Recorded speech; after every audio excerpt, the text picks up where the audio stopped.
They just came up.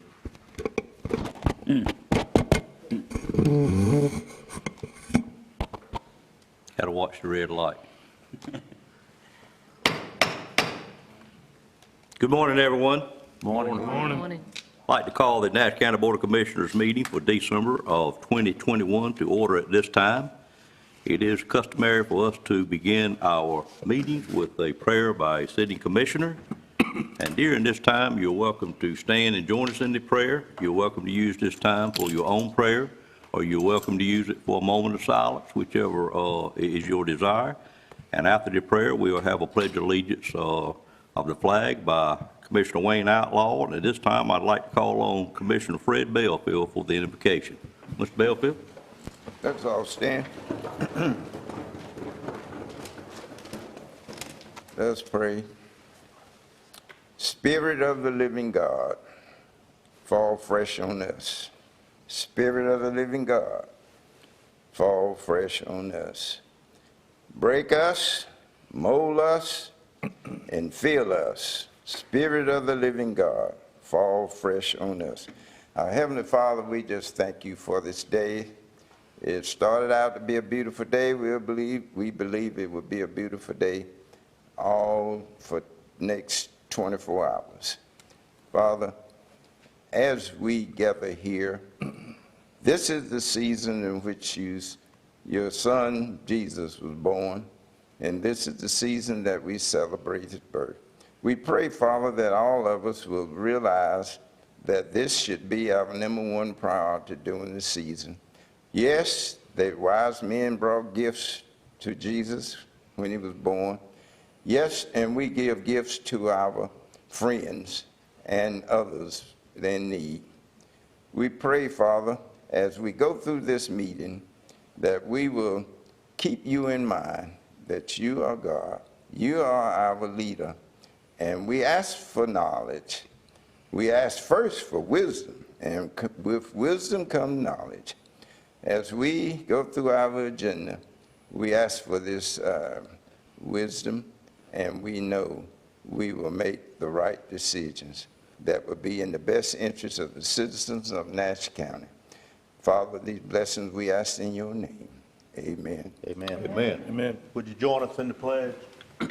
I pledge allegiance to the flag of the United States of America and to the republic for which it stands, one nation, under God, indivisible, with liberty and justice for all.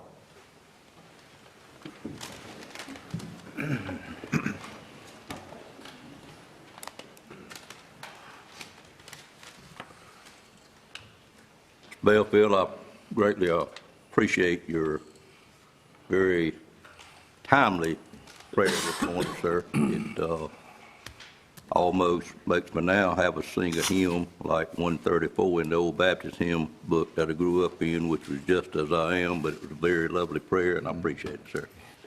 You know, sometimes I feel like singing before I pray. Well, we will let you do that. Well, I don't know. It would satisfy me, but I'm not sure about the board.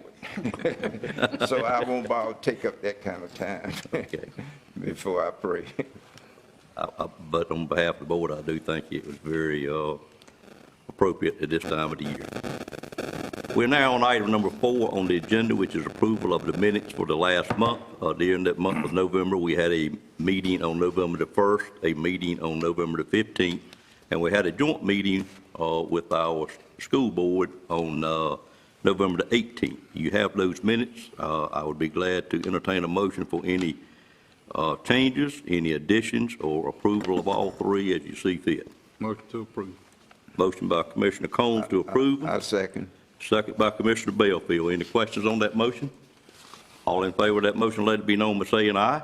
Aye. Any opposed by a like sign? Minutes stand approved, Madam Clerk, and like always, we thank you for the great job you do. Item number 5 is in December of each year, the board elects new leadership for the next board for the next year.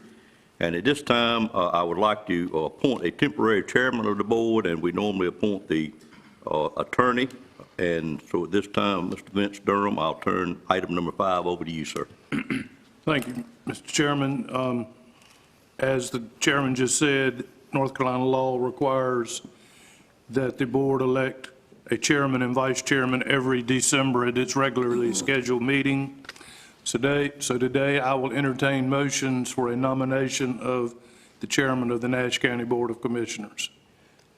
I nominate Commissioner Robbie Davis to continue to be our chairman for 2022.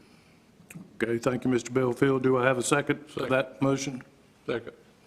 I have a motion and a second to elect Robbie Davis as chairman of the Nash County Board of Commissioners. All those in favor, please signify by saying aye. Aye. Opposed likewise.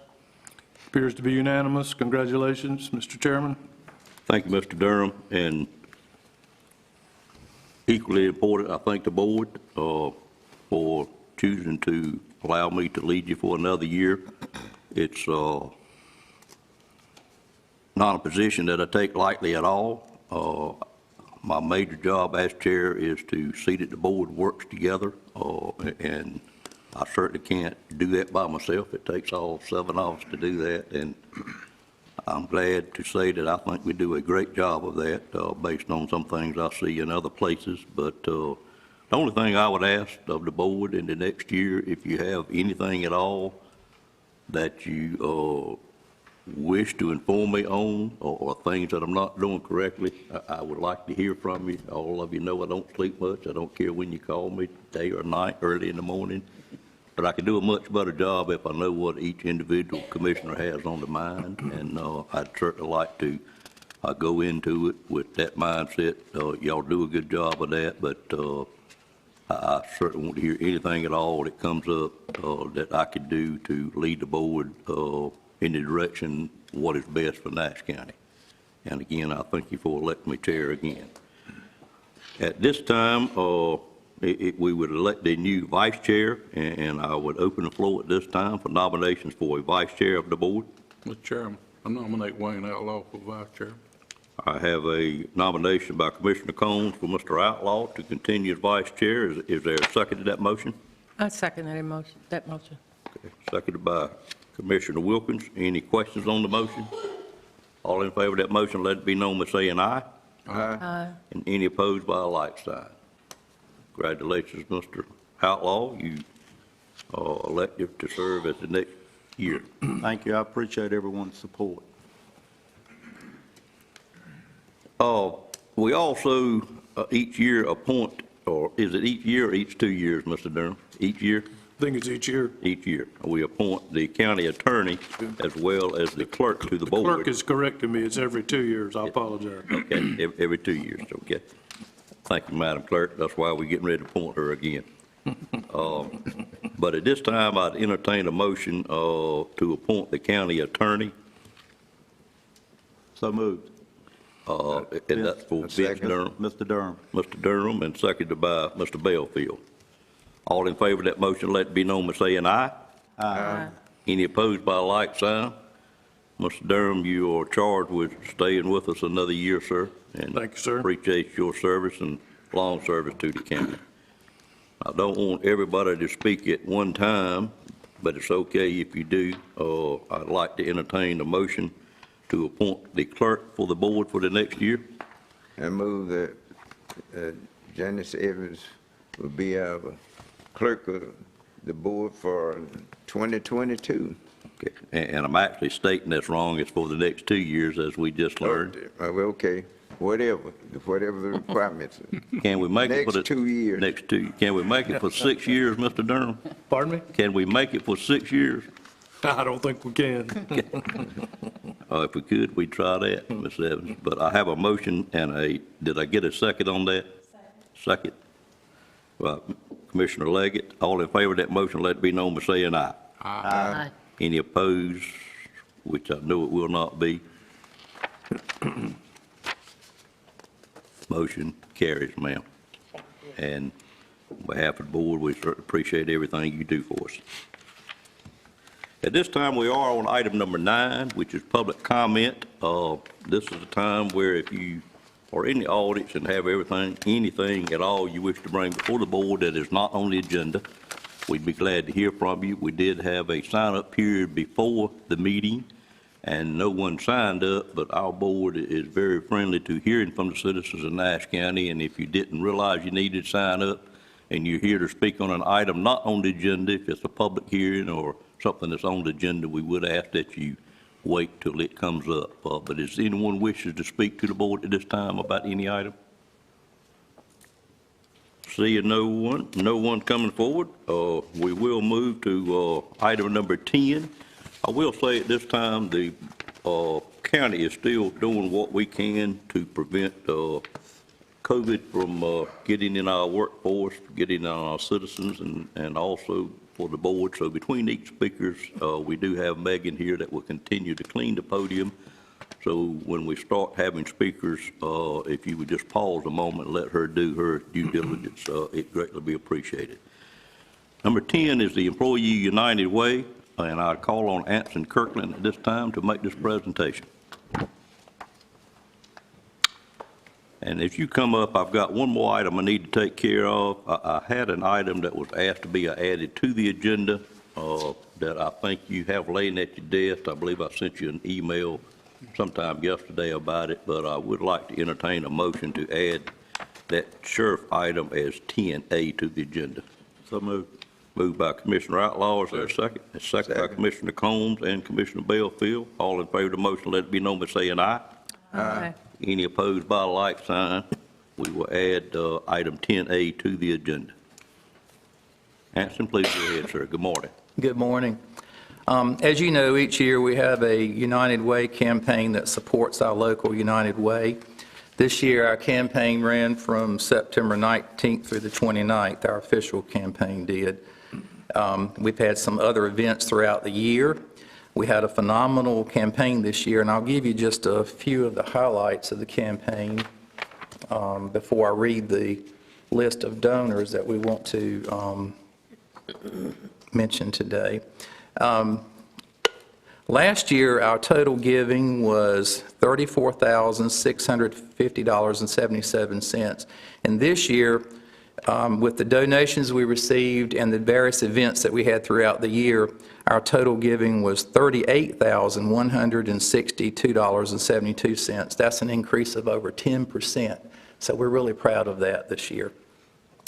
We had various events throughout the year, such as a Third Friday Jeans Day. We've had candygrams, a barbecue, baked goods competition, homemade ice cream, and then later in October we had a pumpkin decorating contest as well as a 50-50 raffle, which helped support the campaign as well. We have 3 different levels of giving that we want to recognize today, and that's the Care Share, which is equal to 1 hour of pay per month for the employees, a Starter Care Share, which is equal to half an hour pay per month, and also a Landmark, which is $500 or more. And because of social distancing, and I think we had probably 85 or 86 people that we want to recognize, we didn't have them come to the meeting today because we couldn't obviously get 85 people in here. So we're just going to read the names if that's okay with the board. Whatever you deem appropriate, sir. Okay, all right, well, I'll just proceed and read the names. And I'll try to get through this as quickly as possible. Okay. For the Care Share level, we have Sarah Alderman, Linda Antunez, Megan Bandy, Jonathan Batchelor, Heather Bone, Jeffrey Bone, Sherman Booth, Ann Brantley, Ashton Burgess, Kayla Calamaco, Jacqueline Chartier, Mary Clinton, Beverly Cooper, Lynette Cooper, Tony Cooper, Morgan Dowdy, Janice Evans, Ricky Evans, Scott Farmer, Bryant Fisher, Kara Garrod, and I'm probably not correct on some of these names, but I'll try, Andrea Giddens, Thomas Gillespie, Nicole Glover, Barbara Green, Vicki Jones, Frida Joyner, Brittany Long, Kevin Marks, Melissa McDaniels, Kimberly Nicholson, Kathy Ordez, Michael Phillips, Shannon Phillips, Amy Pittman, Christopher Pittman, Samuel Pridgeon, Kenetta Rogers, Kimberly Shields, Karen Smith, Erica Stillman, Michael Strickland, Scott Strufy, William Trimmer, Don Ulrich, Michael Vance, Timothy Vaughn, Samuel Weeks, and Keith Wood. And for the starter care share, we have Elizabeth Barfield, Joanne Basinger, Vivian Burke, Angel Carpenter, Tony Coleman, Nadine Daniels, Sandra Davis, Shamika Dawes, Mary Edwards, Brent Fisher, Tiffany Jones, Anderson Kirkland, Edward Long, Angela Mangum, Bess Massengale, Emily Moore, Anthony Morera, Susan Phillips, Amy Tanner, Adam Tyson, Sandy Vick, Nadine Whitaker, Katrina Whitehurst, Pamela Williams, and Tara Williams. For the care share and landmark level combined, we have Jonathan Boone, Andy Hagee, Amy Hamlet, Tammy Jones, Brandon Medina, Shay Neal, Scott Rogers, Stacy Schatzer, Doris Sumner, and Donna Wood. And for the landmark giving, we have 3 commissioners. We have Fred Belfield, Robbie Davis, and Vince Durham, the attorney, not a commissioner, but the attorney. And that completes our list of donors that we're recognizing. And I don't have a sample to show you today, but for the care share givers, they will receive a United Way T-shirt, which we don't have a sample of just yet, but they'll be receiving that in the next few days. And the starter care share will receive a Nash County lunch cooler, lunch bag, which I've seen, which is very attractive. So there'll be the prizes that'll be awarded at a later date for these. The certificates will also be awarded sometime after the meeting. We have them in our office, and we're just going to distribute those to the various departments. Any questions? Any questions from board members? If we could, I'd like to give all our employees that participated a hand at this time. Absolutely. And I did watch throughout the year on your social media page what all the employees did and the events they had. Somebody induced a lot of fun into it, and I'm sure that helped add the 10% to what we have been doing. Plus had a barrel full of fun doing it too as well, I think, particularly the pumpkin decorations. Yes. Which I think we all enjoyed those. But thank you for what you did, and thank Mr. Boone, if he is here, for his leadership in that, and look forward to next year. There are plenty of needs out there, as we all know. But thank you and employees of Nash County. Absolutely. Thank you. The next item on the agenda is a public hearing for acquisition of property and approval of resolution. It's item number 11. Chairman, Yes, ma'am. 10A. Thank you. I'm sitting here looking at it like, what does that mean? But yes, excuse me, Andy, I'll get right back with you. 10A is an item that the Sheriff's Department asked for us to add to the agenda this morning, and it is a retiring member of the Sheriff's Department, and as we have done many times in the past, we'd like to present the service revolver to this individual, and I would call on Major Eddie Moore at this time to make the presentation.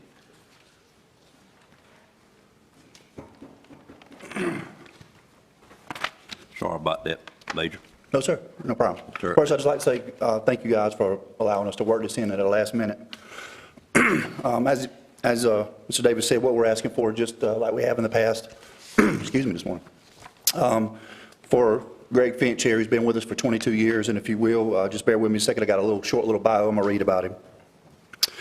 Sergeant Albert Gregory Finch's last day with the Nash County Sheriff's Office was on December 3rd, 2021, after nearly 22 years of service to the Sheriff's Office. Albert Gregory Finch started his prestigious law enforcement career in March of 2000. He was hired, and his first assignment was serving as a detention officer. After 6 months of serving as a detention officer, Albert Gregory Finch was enrolled in Nash Community College's second basic law enforcement training academy. Upon successful completion of basic law enforcement training, Albert Gregory Finch was assigned as a patrol deputy. Shortly thereafter, Finch was promoted to deputy corporal, and later throughout his career was promoted to patrol sergeant and served in that capacity until an agency rank restructuring resulted in Finch being promoted to patrol lieutenant. Albert Gregory Finch also served as the agency's quartermaster, a criminal investigative sergeant, and a narcotics investigator for a brief time until he was transferred over to the Civil Division. Albert Gregory Finch is a proud graduate of the Charlotte-Mecklenburg Police Department's Command College and of Wilson Community College's Law Enforcement Management Institute. Albert Gregory Finch has also served as a certified computer voice stress analyzer, CVSA. Sergeant Finch has achieved the North Carolina Sheriff's Education and Training Standards Commission Intermediate and Advanced Law Enforcement Certificate, as well as the North Carolina Sheriff's Education and Training Standards Commission's Intermediate and Advanced Service Awards. The Nash County Sheriff's Office is requesting approval of the donation of Sergeant Finch's service weapon to him in honor of his nearly 22 years of dedicated and honorable service to law enforcement in Nash County. Thank you, sir. Mr. Finch, would you like to say anything, sir? Just like to thank the board, thank the citizens of the county for allowing me to serve. It's been an honor, pleasure. I've had a great time, and I appreciate each and every one of you. I generally know when somebody's coming up for retirement. Did this come up pretty quick, it seemed like to me, or maybe you knew it, nobody else didn't know it? It didn't come up quick. It was something it had been playing with me for several months, and I had to make a decision for myself. Understand. And so my family has relocated, and it's just time for me to be with my family. That's all. If they relocated, you need to be with your family. I couldn't agree with you more. I've spent the last 6 months here trying to figure out which was the best option Okay, for me, and I just think this is the best for me and my family. okay. Are you staying in North Carolina? Yes, sir. Okay, great. Well, on behalf of the board, we greatly appreciate your service to Nash County and their citizens, and 22 years indeed is a long time to do what you gentlemen do. It's not getting any easier, as we realize, and hopefully a better day will come as it relates to law enforcement, but we greatly appreciate it, and I'm sure the board is glad to do this, but I would at this time entertain a motion to approve this request. Moved by Commissioner Leggett. Second. Second by Commissioner Outlaw. Any questions on the motion? All in favor of that motion, let it be known by saying aye. Aye. Any opposed by a like sign? Motion passes, sir. And we, again, greatly appreciate your service, and anything we can do for you moving forward, please let us know. Yes, sir. Thank you so very Thank you much. for being here this morning. Thank you.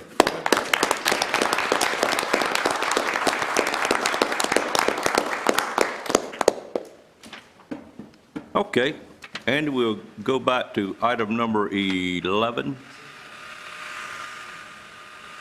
And I think I stated item 11 was a piece of property that the county is anticipating purchasing.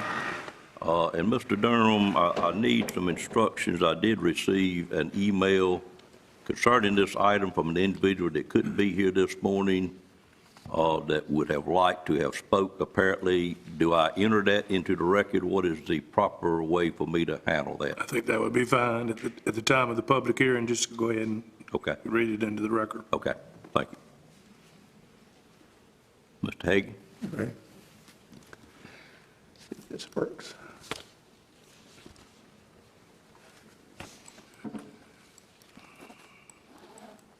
There we go. We're talking about 94.7 acres, total acres. You can see before you, it's both sides of the second entrance to the Middlesex Corporate Center from 268 alternate. This will complete this end of the park of having property, control of the property on both sides. Just a kind of a footnote, this property right here is already committed to a potential business we're talking to, which will leave us around 38 acres on this side to market to new businesses, which some have already been presented the availability of this property as well. But this one right here, for a total around 57 acres, has been committed. see, this will give you a little better idea of just the parcel. Triangle piece, again, both sides of the corporate parkway.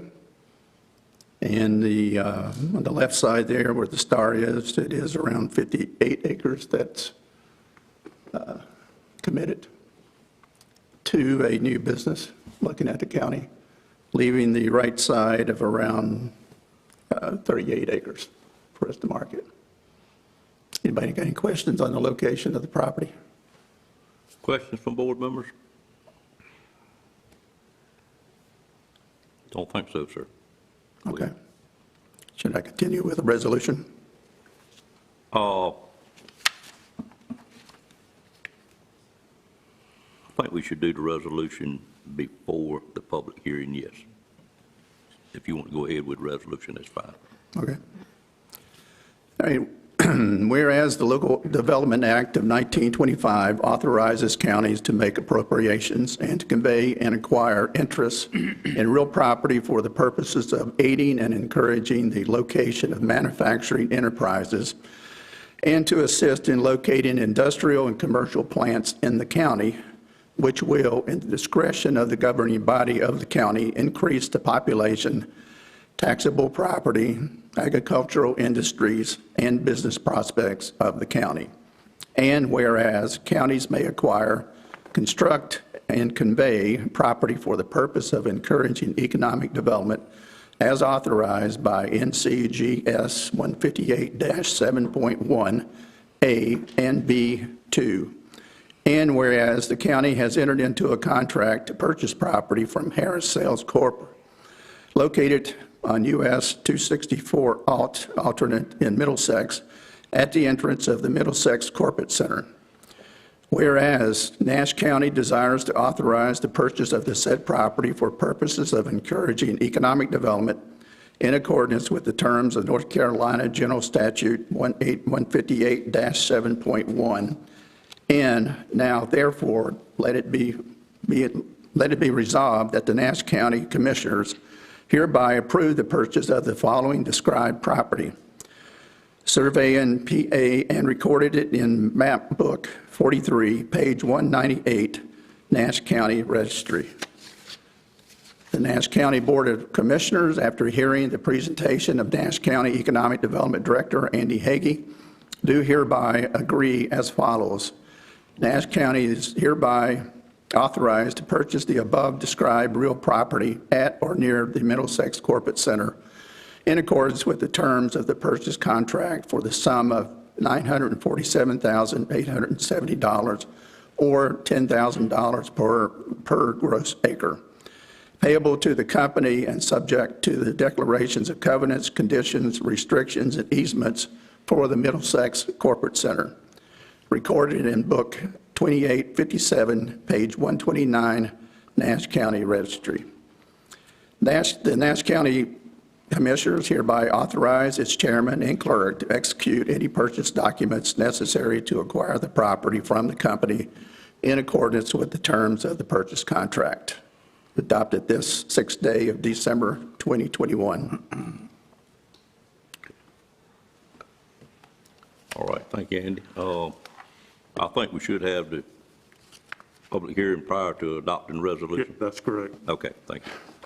Any questions of the board about this purchase? I will say, back at the time we originally bought land for the Middlesex Industrial Park, we would have liked to have this piece of land. The owner at that time wasn't as interested in selling it as they have gotten fairly recently, and so the price came down quite a bit from what it was said at one time, and it is a completion really of what we would have liked to have in the beginning, because it takes the road all the way through property that Nash County will own if the board chooses to do this. But any other questions about this? All right, thank you, Andy. Yeah. At this time, I'd call for a motion to go into public hearing on this matter. So moved. Second. Have a motion by Commissioner Combs, second by Commissioner Belfield. Is there any questions on the motion?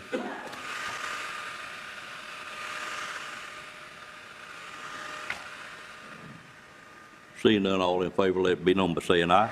Aye. Any opposed by a like sign? Motion carries. Ladies and gentlemen, we are now in a public hearing as it relates to Nash County considering to purchase this land. It will be for industrial recruitment and to allow us to have land available in our wheelhouse for our toolbox to bring industries here. And as Mr. Hagee mentioned, there is an industry that is interested in the larger tract on this land already. And so even with that said, it is a tract that the county would be wise to invest in, I think, simply because we will be putting a road through there, and it would be nice to have the land in our control once we put the road through there, and water and sewer is currently available to that property. So if there's anyone here this morning that wishes to speak for or against this item, we'd like for you to come forward at this time, and we'd be glad to hear from you. Seeing no one, as I spoke earlier, we did have one individual that sent an email sometime yesterday concerning this, and it was addressed to Mr. Lamb, so I have asked Mr. Lamb to read the email into the record of the public hearing. Thank you, Mr. Chairman, members of the board. We have received an email from Becky May Strickland, and this is what she has asked that I read. My name is Becky May Strickland. I reside at 9911 North Chestnut Street within the town of Middlesex. I moved here 8+ years ago, but well after Nash County purchased hundreds of acres and spent millions of Nash County taxpayers' dollars to establish Middlesex Corporate Park and have it annexed into the Middlesex city limits. And that's all you have done on it, spend public money. After 10 years, it has not shown no return and will not for years to come, and probably not in my lifetime. But it has cost the town of Middlesex taxpayers hundreds of thousands, perhaps several million, I don't know, in grant funds which the town readily gave to you, the county, to supply water and sewer extensions to the park. Is that the county's and the Middlesex Mayor Lewis plan for the new purchase? $947,000 for 94 acres outside the boundaries of the already established corporate park, one shell building and roads to be quickly annexed by the town of Middlesex with little legal notification in a Wilson County newspaper, and to be given the recent $1.5 million grant we were awarded by the state for sewer to Nash County's new property rather than spend it on existing corroded pipes, plumbing, and pump stations here in town. My kitchen faucet, only 9 years old, rusted out completely this year after the bad water and had to be replaced. I have never had that happen before, and I have lived in several small NC towns with their own municipal water systems. I don't drink those towns' water. I don't cook with it. Most days it smells like chloride. So the town of Middlesex needs to take care of its own residents' water and sewer urgent needs before it annexes another 94 acres of tax-exempt property belonging to Nash County and extends water and sewer to you. There is absolutely no reason for this purchase at this time by the county. You commissioners have an obligation to be good stewards of taxpayer money. You are not doing that with this purchase because you have secured only one commercial tenant for the entire Middlesex Corporate Park, which you have owned already for over 10 years. There is plenty of land in that white elephant for whatever it is that you commissioners and the mayor of Middlesex have already agreed upon, unbeknownst as usual to the paying public. I beg you to stop throwing good Nash County public money after bad here in Middlesex. Concentrate your existing funds and efforts on the current MCP. give it a chance to thrive.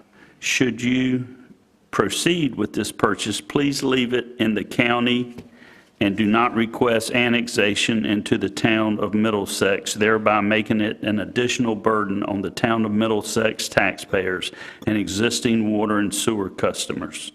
The mayor has said Middlesex cannot purchase any more water from Raleigh. So what do we do for immediate water and sewer needs? Thank you for your time and consideration. Becky May Strickland. Thank you. Thank you, Mr. Lamb.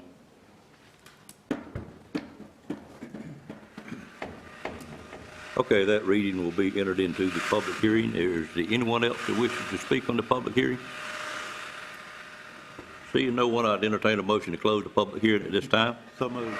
Moved by Commissioner Leggett, second by Commissioner Outlaw. Any questions on the motion? All in favor of the motion, let it be known by saying aye. Aye. Any opposed by a like sign. Public hearing is now Mr. Chairman. closed. Mr. Chairman, Yes, sir, Mr. Belfield. listening to county manager read that email, it came to my mind that industrial development and job opportunities, we probably have a lot of citizens that don't understand what it takes to attract industry. Yes, sir. And one thing that our citizens need to understand is that we're in competition with other counties in the state. We're in competition with other states. And sometime industry taking a look at several different places, sites. Yes, sir. And we may be selected and we may not, but it's an ongoing process that I think the public need to understand. They want people to work.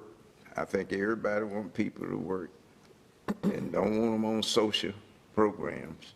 So we need jobs for them. We need to train them. That costs money too.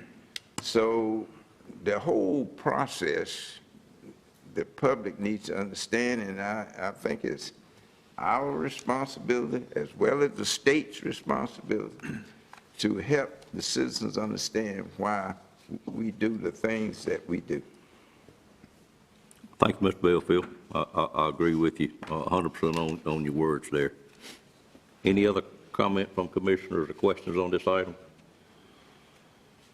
As we all know, the industrial recruitment is a very competitive item.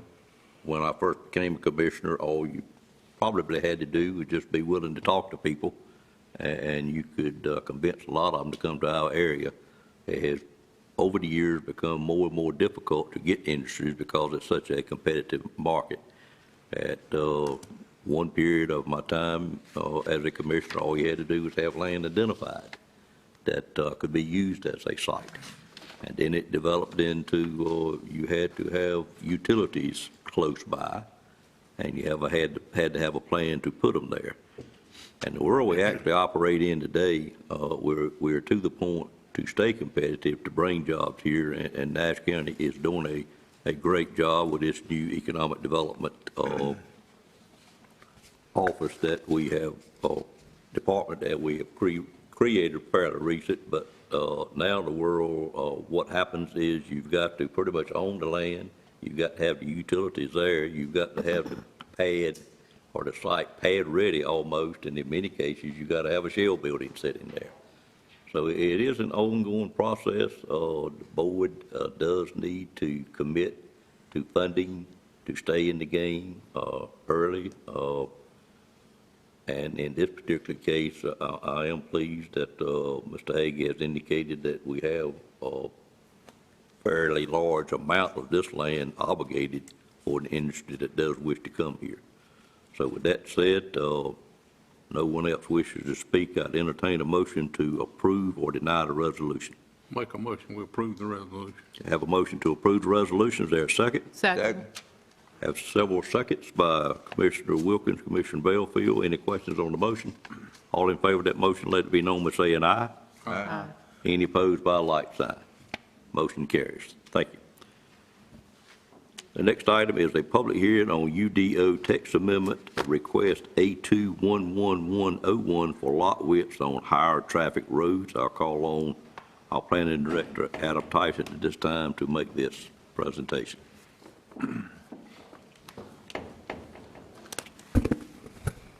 Good morning. Morning, sir. This is the first of 5 planning-related items on your agenda this morning.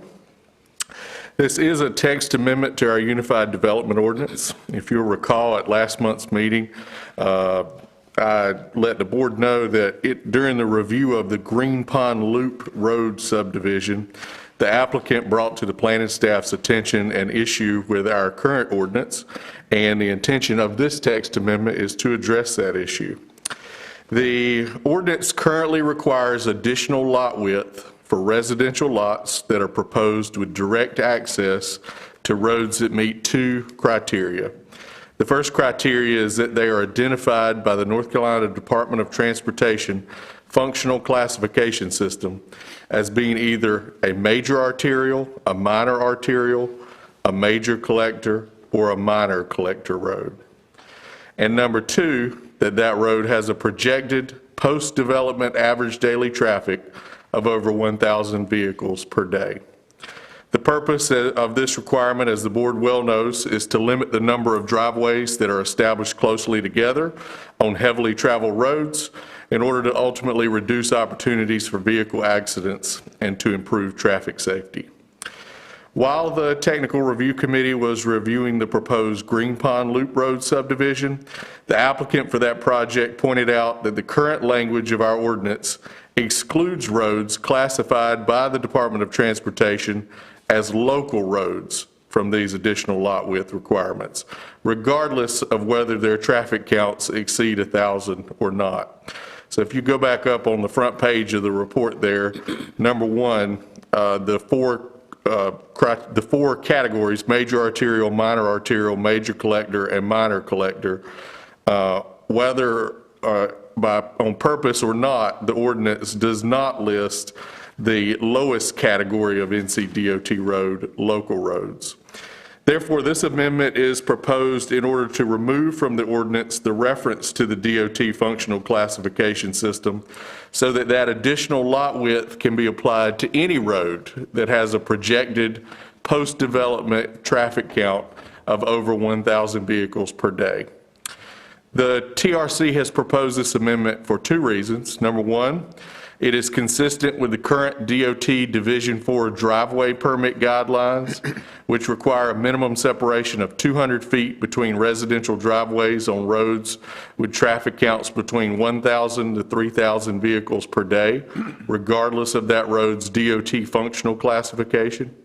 And because it is consistent with those driveway guidelines, our local NCDOT district engineer, who serves on the Technical Review Committee, is supportive of this text amendment. And the second reason is because it can take several years for the DOT to reevaluate a local road for reclassification as a minor collector road, which under the current ordinance, that would have to happen before we could apply the additional lot width, regardless of what the calculation of traffic is. The DOT does look at these based on changes to local transportation networks and land use patterns, but during times of rapid land development, which of course we're seeing in the southern portion of Nash County, the DOT functional classification system cannot keep pace with local subdivision growth, meaning that roads can acquire enough new lots that they have over 1,000 trips per day long before the DOT cycle comes back around to reclassify that local road into a minor collector road and make it eligible for those additional lot width requirements. The first thing I want to do is just go through the ordinance, both for the board and for the developers that are here, and talk about how the rules work now, and then we'll look at the proposed change. The section of the ordinance states currently, subdivisions shall not be approved that propose individual residential lots with direct vehicular access to roads that are recognized as having significant traffic mobility concerns as identified by the NCDOT functional classification system, including all major arterials, minor arterials, major collectors, and minor collectors. I'll just pause and note again that what's lacking from that list is local roads, with a current ADT over 1,000. ADT, average daily traffic, shall be calculated by using the latest NCDOT published data plus 3% for each year in which current information is not available, and then adding 10 trips per lot proposed in the subdivision. So that makes a very strong statement that there will be no individual residential lots proposed on these roads that have a post-development calculated traffic count of over 1,000 vehicles per day. But immediately following that in the ordinance are 4 exceptions. There were previously 5 exceptions, but the board removed one earlier this year that stated that this section was particularly applicable for a subdivision waiver. And that was the piece of the ordinance that caused a lot of proposals for shared driveways. And by removing that waiver from this list of exceptions, the board has not seen any shared driveway proposals since that time. But the removal of that 5th exception still leaves 4. The first exception is that lots can abut these high traffic roads as long as it's the rear of the lot that abuts them and they are actually served by a driveway onto an interior street that is inside the subdivision. So there's no problem with these lots backing up to a busy road as long as they have driveways on an interior road and not the busy roadside. The second exception is that you can propose lots on these heavily traveled roads as long as the lot width is at least doubled. And so in most of our residential zoning districts, the standard lot width is 100 feet. And so as long as those lots are 200 feet, they can be approved under the ordinance. And again, the purpose of that is to have fewer and wider lots along heavily traveled roads and to space out those driveways, which are opportunities for traffic accidents. The third exception is that if the developer can't quite have double the width of the lot, they can do 1.5 times, which in normal cases is if they can't have 200-foot wide lots, perhaps they can have 150-foot wide lots. And then for every foot difference between 150 and 200, they have to add 1,000 square feet to their minimum lot size. And that's another way of limiting the density of lots that can be developed on that road by making the lots be overall larger and at least half as much again wide as what a standard lot would be.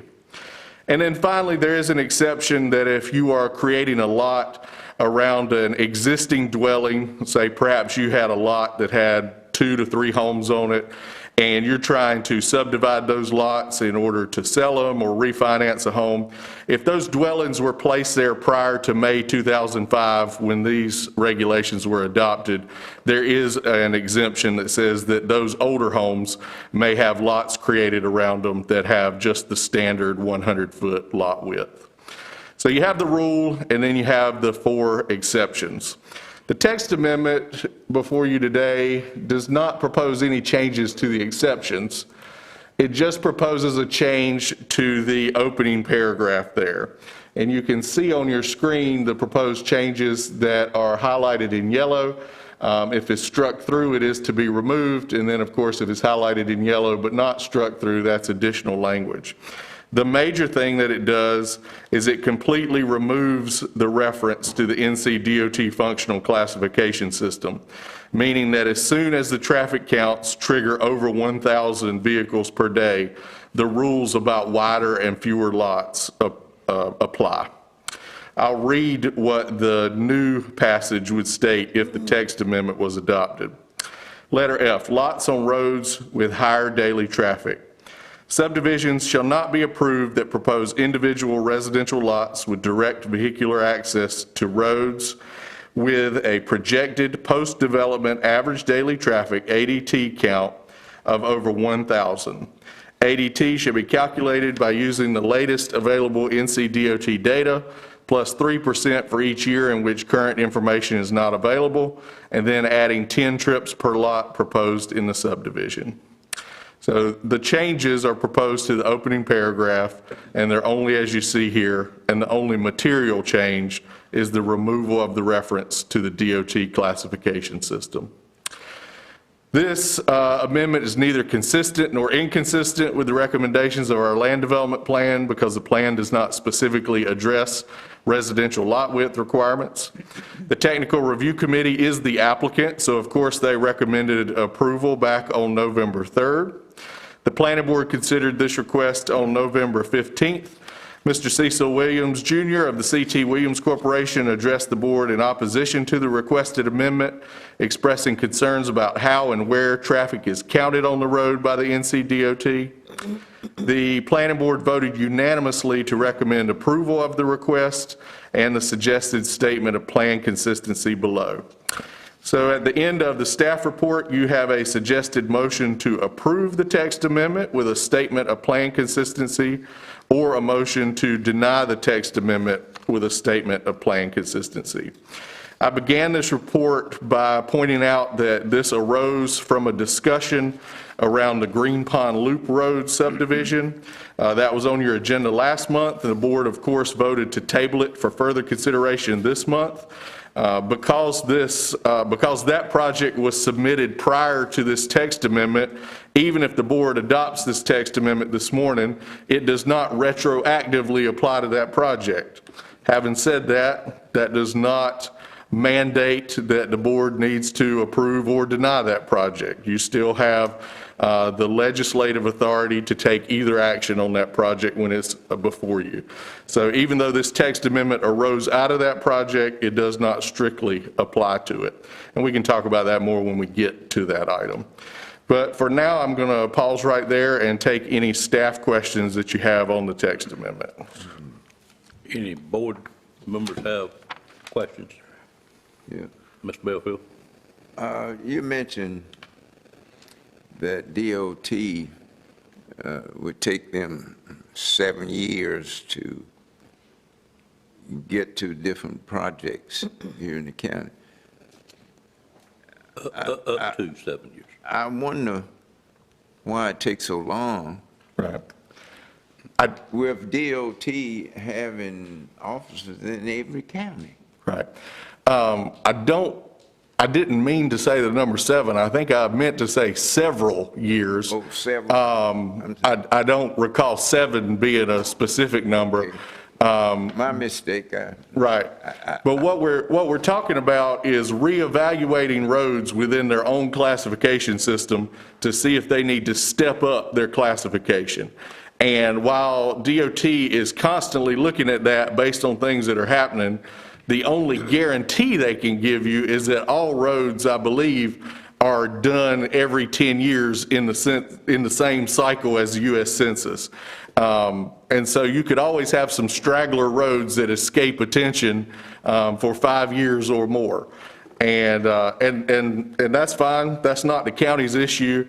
The county's issue, or the planning staff's issue, is that that cycle may not work fast enough to keep up in times of rapid growth like we're seeing in the southern part of the county. And so instead of tying these county regulations to that DOT classification system, this proposes just breaking that link and applying the same rules to every road that has over 1,000 cars per day.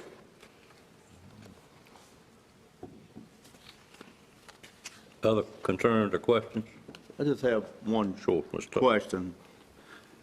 It states in the revision that it would be 10 trips per lot proposed in the subdivision. So 10 trips would equate to 1 vehicle, correct? Well, 10 trips would equate to 1 household. So if a household could have multiple vehicles, for every residence that's proposed, there are 10 trips per day projected. And that is a number that comes directly from a DOT manual. that has been in place for probably more than 20 years, but is constantly looked at and updated. And we've had a discussion in recent months with DOT, and they confirmed that that is still an industry standard projection for a new neighborhood. Well, my understanding was it was 10 trips per vehicle. It's 10 trips per household. Okay, so even with 2 or 3 vehicles, it would be 10 trips? Correct. Thank you. Other questions? Seeing none, thank you, Mr. Dodson. Yes, sir. At this time, I'd entertain a motion to go into public hearing on this matter. So moved. Go into public hearing. Moved by Mr. Bellfield, seconded by Commissioner Outlaw. Any questions on the motion? All in favor of that motion, let it be known by saying aye. Aye. Any opposed by a like sign? Ladies and gentlemen, we are now in a public hearing concerning this text amendment proposed before the board this morning.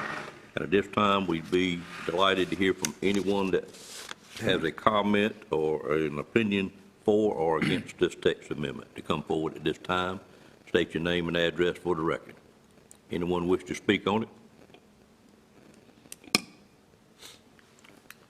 Seeing no movement, I'd entertain a motion to close the public hearing at this time. So moved. Moved by Commissioner Wilkins, is there a second? Second. Second by Commissioner Combs and Commissioner Leggett. Any questions on the motion? All in favor of that motion, let it be known by saying aye. Aye. Any opposed by a like sign? The public hearing is now closed. Discussion from the board. Any other questions or concerns or questions of staff on this matter? Seeing none, I'd entertain a motion to approve or deny the text amendment and simultaneously adopt a statement of plan consistency as it relates to what the motion is. I'll make a motion, we approve the text amendment and adopt the plan of consistency. I have a motion to approve the text amendment and the adoption of the plan consistency. Is there a second to that motion? Second. Second by Commissioner Wilkins. Any questions on that motion? All in favor of that motion, let it be known by saying aye. Aye. Any opposed by a like sign? Item number 12 carries. And we'll move to item number 13, which is a conditional rezoning request CZ 210801 for the Green Pond Loop Road subdivision. And I'll call on Mr. Tyson at this time to make the presentation on the request. As I previously alluded to, the board held and closed a legislative public hearing on this request at your last regular meeting on November 1. Following that public hearing, you voted to table this item for further consideration. Since that public hearing was properly held and closed, there is no additional public hearing to be held on this matter. Since that time, the applicant has made no changes to the proposal except to add the 50-foot wide access and utility easement that was recommended and requested by both the TRC and the Planning Board. I will give you a brief, hopefully briefer than usual, reminder of this project. The subject property is outlined in red on the maps on the screen. That's 238 acres of land owned by L&F Farms, located on both sides of Green Pond Loop Road in the R40 Single Family Residential Zoning District. On the left-hand side, you have the aerial photo. You can see from the green color here that the property is currently zoned R40. The property is northeast of the town of Bailey in the Green Pond community. Subject property, as you can see in the zoning maps, in the same general vicinity as several other tracts that the board recently rezoned to an RA20 conditional zoning classification for residential development. You can see those in yellow right around in this area, and then there's some more here in the southern part of the map down here. Those are for in this area, the closest ones, the Williams Ridge, Williams Grove, Whitley Crossing, and Strickland Road subdivisions. The East Group has submitted this request on behalf of the prospective developer, CT Williams Corporation, to rezone the property to RA20CZ, specifically for a 204-lot subdivision. Of course, this will reduce the minimum lot size from 40,000 square feet currently in half to 20,000 square feet. It would eliminate 9 land uses that are permitted under the current zoning district. The most notable of those would be double-wide manufactured homes, which would no longer be permitted under the new requested zoning district. The sketch plan submitted by the East Group shows the 204 proposed new lots that will be 20,000 square feet at least in area and 100 feet at least in width. 70 of the lots will be accessed directly from the existing Green Pond Loop Road, which you can see in here. That's the back of the currently existing Green Pond Loop Road. 134 lots would be accessed from a network of 8 new interior roads. Those interior roads do provide a stub connection to this property, which is otherwise landlocked right here.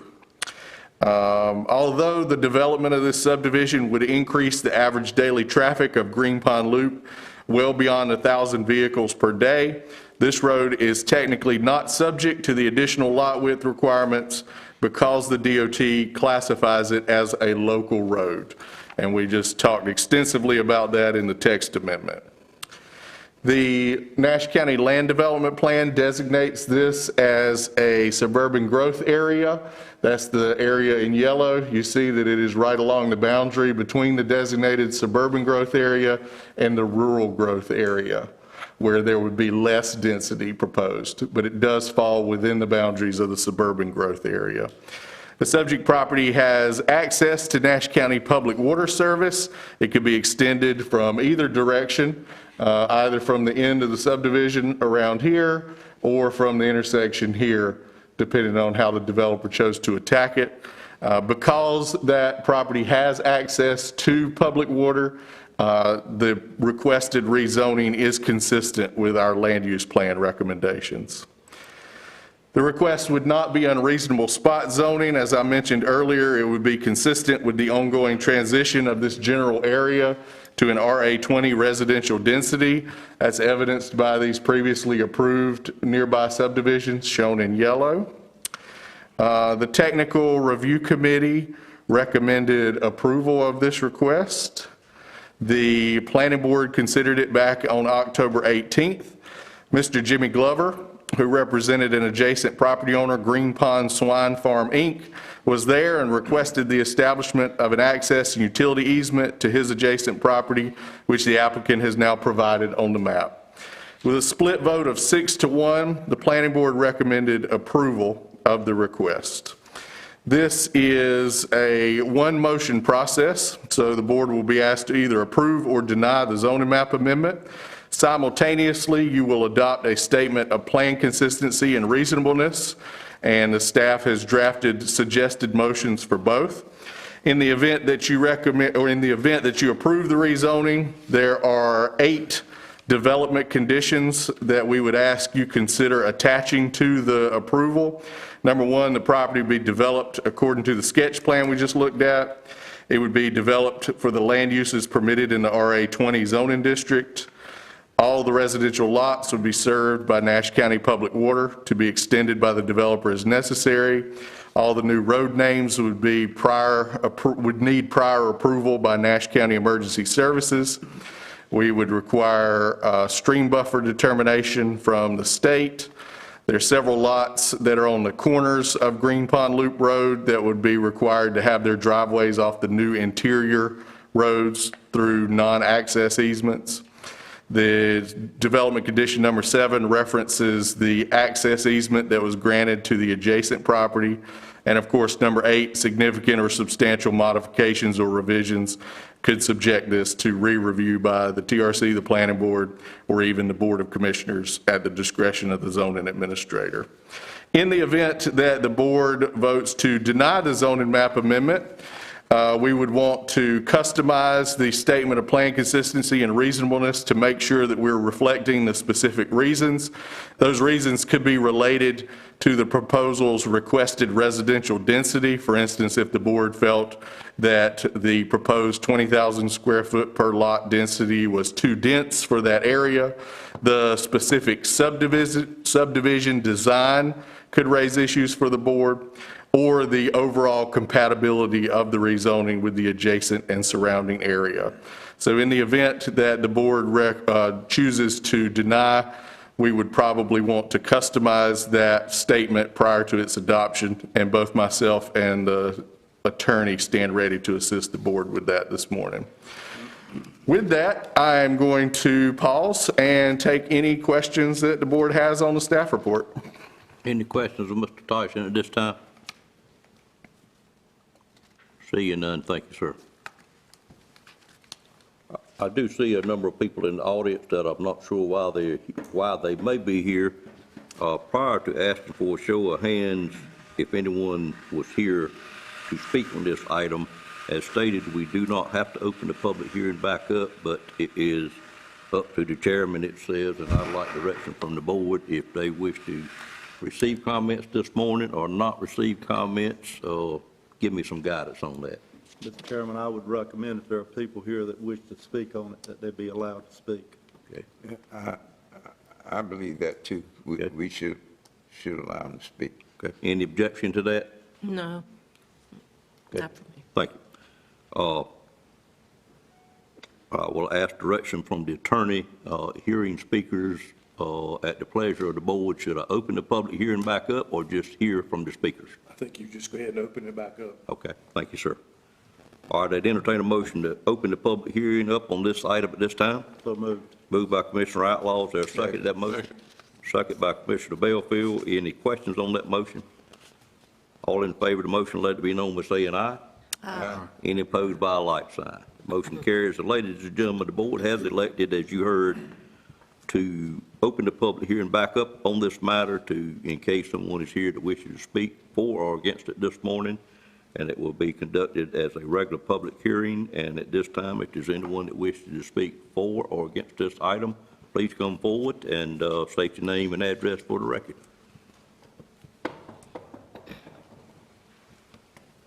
Good morning. Good morning. Sharon Eatman, 10654 Pace Road in Bailey. And I'm here opposing R20 on this property. I cannot imagine another 200 houses in the Bailey area that is now. It's unbelievable how many have been approved by this board to be built in that area. Not even considering, you keep saying that we've got water access to these properties. Yeah, but what's going to happen when you keep having all these households needing water, besides the regular houses that are being built in other parts of the county? There are times of drought and other things, such as the woman said, getting water from Raleigh for the Middlesex area, not counting the schools. You're flooding the schools of Nash County in that part of the county with people that are going to come there with children, and the schools are already run over and short-staffed. Then let's talk about the rescue squads, let's talk about the sheriff's department and the fire departments that are going to have to look after these homes, and y'all keep adding and adding and adding. If nothing else, consider the R30 rather than the R20. Thank you. Thank you, Ms. Eaton.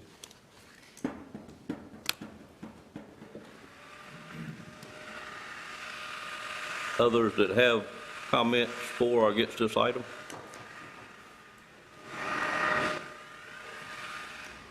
Thank you, Megan.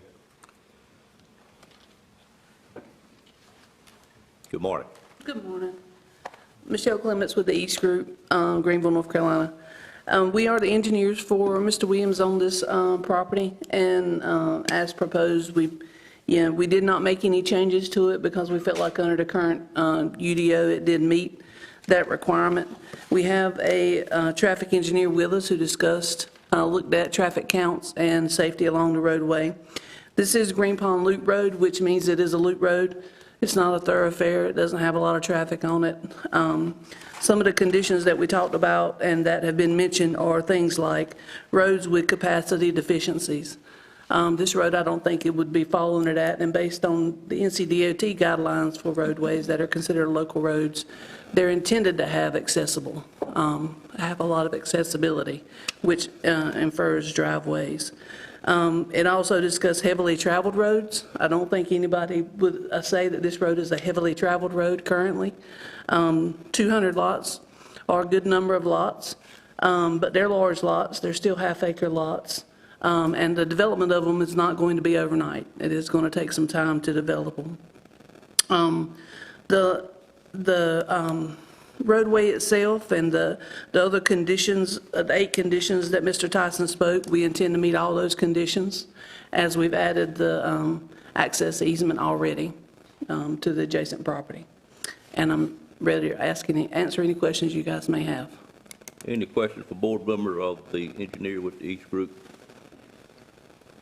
My only thought is that we just made this a heavily traveled road with 204 lots. Based on what DOT says, we're adding 2,040 cars to that road a day.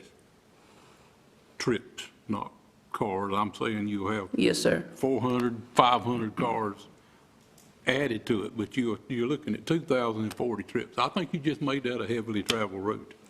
Well, I would suggest, and I would ask you to recommend, or to consider that we are connecting with the through roads on this subdivision, so the intention is that people coming to this subdivision will just be coming to their homes. It won't be any true through traffic. And we do have 2 exits from the subdivision, one to the east and one to the west. So the traffic itself shouldn't be going around the loop. It should be headed out back to the main road. So if you split those counts, we are still close to that number that you're talking about. But the road we also connect to on the west end is also a local road. So it's lower counts on that road as well, which means less than 1,000. So we just consider the location of the properties, the fact that it's being asked to be rezoned, and the use of the property as its best use. Are you talking about Horns Church Road? Yes, sir. And you say that's less than 1,000 cars a day? It is on the west end of our connection point. At the point where it makes the turn, where there's another road that ties into it, it becomes a collector road. I would think there's as many cars on one end of it as there is the other. I don't know. I'm assuming the connection, just looking at the DOT maps, is how they've designated roadways. Anything else, Mr. That's all. Other questions or comments? Thank you, ma'am. Thank you. Anyone else wish to speak for or against?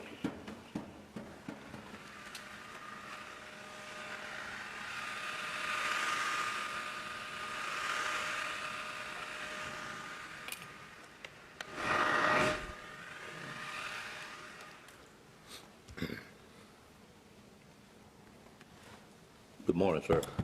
Good morning. My name is Nate Boquin with Ramey Kemp & Associates, traffic engineer in Raleigh, North Carolina. What was the last name, sir? Boquin, B-O-U-Q-U-I-N. Thank you.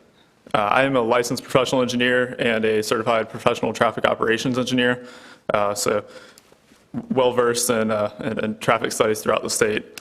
A couple things I wanted to briefly touch on. The local road classification, this is straight from DOT's website, and it's actually from the Federal Highway Administration. Local roads are the most common roads by far, but also the slowest for travel. They're designed specifically to have high accessibility and to connect to collector and arterial roads, and are typically not used for through traffic. So a loop road like this fits that pretty much precisely. Another thing I wanted to point out, we did conduct a couple traffic counts out here. We conducted the counts right where we were proposing lots, so at the end of the loop road. In coordinating with DOT, they conducted their own counts, but they conducted theirs down at the end of the road. And so there was a little bit of a difference of opinion of what those counts were. Because they were counting theirs where there are existing lots, they were a little bit higher than ours. But where we were actually proposing lots at, because of the loop road, the nature of the loop road, it was very low volume. So it was essentially just our traffic that was added in there and distributed roughly 50-50 on either side there. And so we're on one side of the road, we are under the 1,000 ADT. On another side, we are over it for about 4 lots, but that's it. So we had previously looked at combining those, but when we reread the UDO and saw the local road classification was not in there, we went ahead and brought it back to how we had it before. So again, with the above those 4 lots, so the majority of that loop road, we are well under 1,080 T, just based on where that connector east-west road is. So not sure if you have any questions for me. Happy to. But you just added 2,000 cars a day, according to state guidelines. You just added 2,000 cars a day, no matter what you got right now. So we added to a road that is called Green Pond Loop Road, but since it is connected twice on the sides. At least half of them are going one way or the other. I'm sorry? At least half those cars are going one way or the other. Exactly. But still, you added 2,000 cars a day. Other questions or comments of the traffic engineer? Thank you, sir. Thank you. Other speakers on this item? I have a question before I speak. If I speak on this matter, am I allowed to speak on another item on the agenda as well? Absolutely, sir. My name's Michael Simonoff, 9894 Paul's Lane. I am here on another matter, but as we keep pointing out. Would you state the last name again, please? Simonoff, Simonoff. Okay, I'm just trying to make sure the Yes, clerk gets it. I understand. Thank you, sir. Again, I'm here to speak on behalf of another issue, but we kept bringing up this loop road fact, and I just kind of felt obligated to speak. I imagine most of these people are going to be going one way on the loop road, as it's going to put them out closer to their destination, heading towards 264 or Wilson, more so than the west or east side, depending on how you want to look at it. So while they might be saying 50-50, I imagine a lot of these people would be going one way more than the other way. Just wanted to point that out. Thank you. Good point, sir. I do hope they will be headed to Nash County, though, but that remains to be seen. Someone else wish to speak?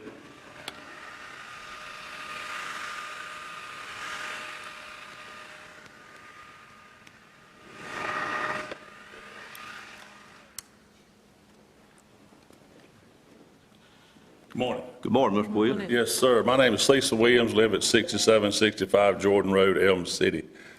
Could you put us back out in a little bit further out where we can see the connections to Horns Church Road, please? I don't know how to work equipment. Yeah, well, that's about the best we're going to be able to do. So You had one. that was in my presentation? Yeah. Oh, maybe the,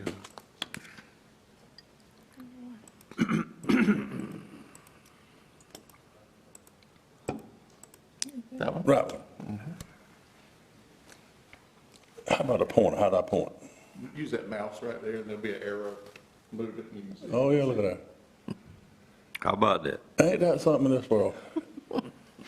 Our contention is that we realize there's 200 houses on a subdivision, but we have a road, I lost the map. We got an interior road that connects somewhere along here and goes across over to here. And we realize that from here back this way, and from wherever that road connects to the loop road, back to Horns Church Road, we realize that's going to be heavier traveled.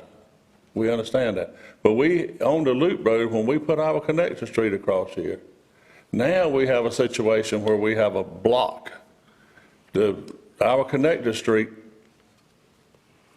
right here, back down to the Horns Church Road on both sides, we'll have more traffic.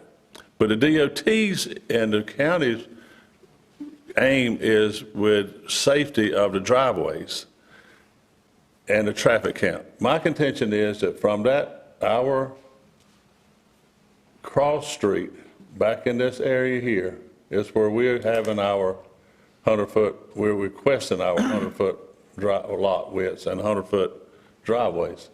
Somewhere in here, there's going to be a house that will have 10 trips a day. And that will be because it's that house that's in the middle. We realize that the people are going to come to Horns Church Road past our connection street. And see, that brings that, when we put our connection street in, I guess I'm thinking by definition, a loop road doesn't have cross streets in it. And the new loop road starts at our connector street and goes the back around this way. And then it's a regular street from where our T road is back to Horns Church Road on both sides. From our T road is a regular road back here, but back in here, this would still be called a loop road. And we won't have, there's very little traffic on this whole, and if there's 70 lots, then that's 700 cars. That'd be 350 going one way and 350 going another way, hypothetically.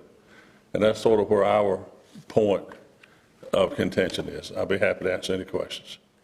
Any questions from board members of Mr. Williams? Thank you. Thank you, sir. Have other speakers wish to speak on this matter?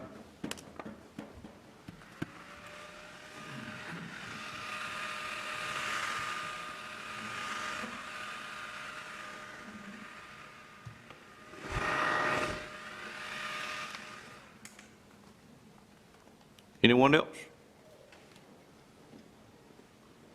Thank you. I'd entertain a motion to close the public hearing at this time. So moved. Moved by Commissioner Leggett, or second? Second. Second by Commissioner Wilkins. Any questions on the motion? All in favor of that motion, let it be known by saying aye. Aye. Any opposed by a like sign? Public hearing is now closed, and any other discussion from the board? Would remind you that it states that this is in Commissioner Leggett's district. Any other questions? Just one clarification, Mr. Chairman, if you would. I believe Mr. Boakman, I believe I pronounced that correctly. He made some comments related to road traffic and so forth, but Mr. Boakman is not a member of DOT, is that correct? He is a private traffic engineer, as I understood it. Okay, I just wanted to clarify that point because it would be very unusual for the DOT to speak in a public hearing like this. Understood. Thank you. And your points well taken. Other comments?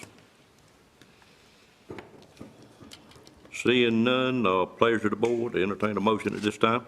All right. Mr. Chairman, I move to deny the conditional rezoning request to R20CZ for the Green Pond Loop Road subdivision and adopt this statement plan of consistency and reasonableness that states that this is unreasonable and not in the public interest because of the significant number of houses built directly on a Nash County roadway and the highway safety issues that it would create. Second. I think you meant to say a North Carolina State road rather than Nash County. Well, it's a roadway in Nash County. It is, correct, okay. I have a motion by Commissioner Leggett and a second by Commissioner Combs, I think. That's right. Okay. Any questions from the board on this matter? Yes. On this motion? I didn't understand the motion, so I'd like to hear it. Okay, I'll ask Mr. Leggett to repeat the motion. So my motion was to deny the rezoning request, and because of the number of houses that are on the roadway.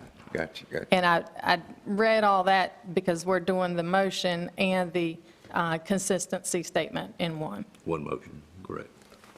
Other questions on the motion? Seeing none, all in favor of the motion, let it be known by saying aye. Aye. Any opposed by a like sign? Opposed. Motion carries 6-1.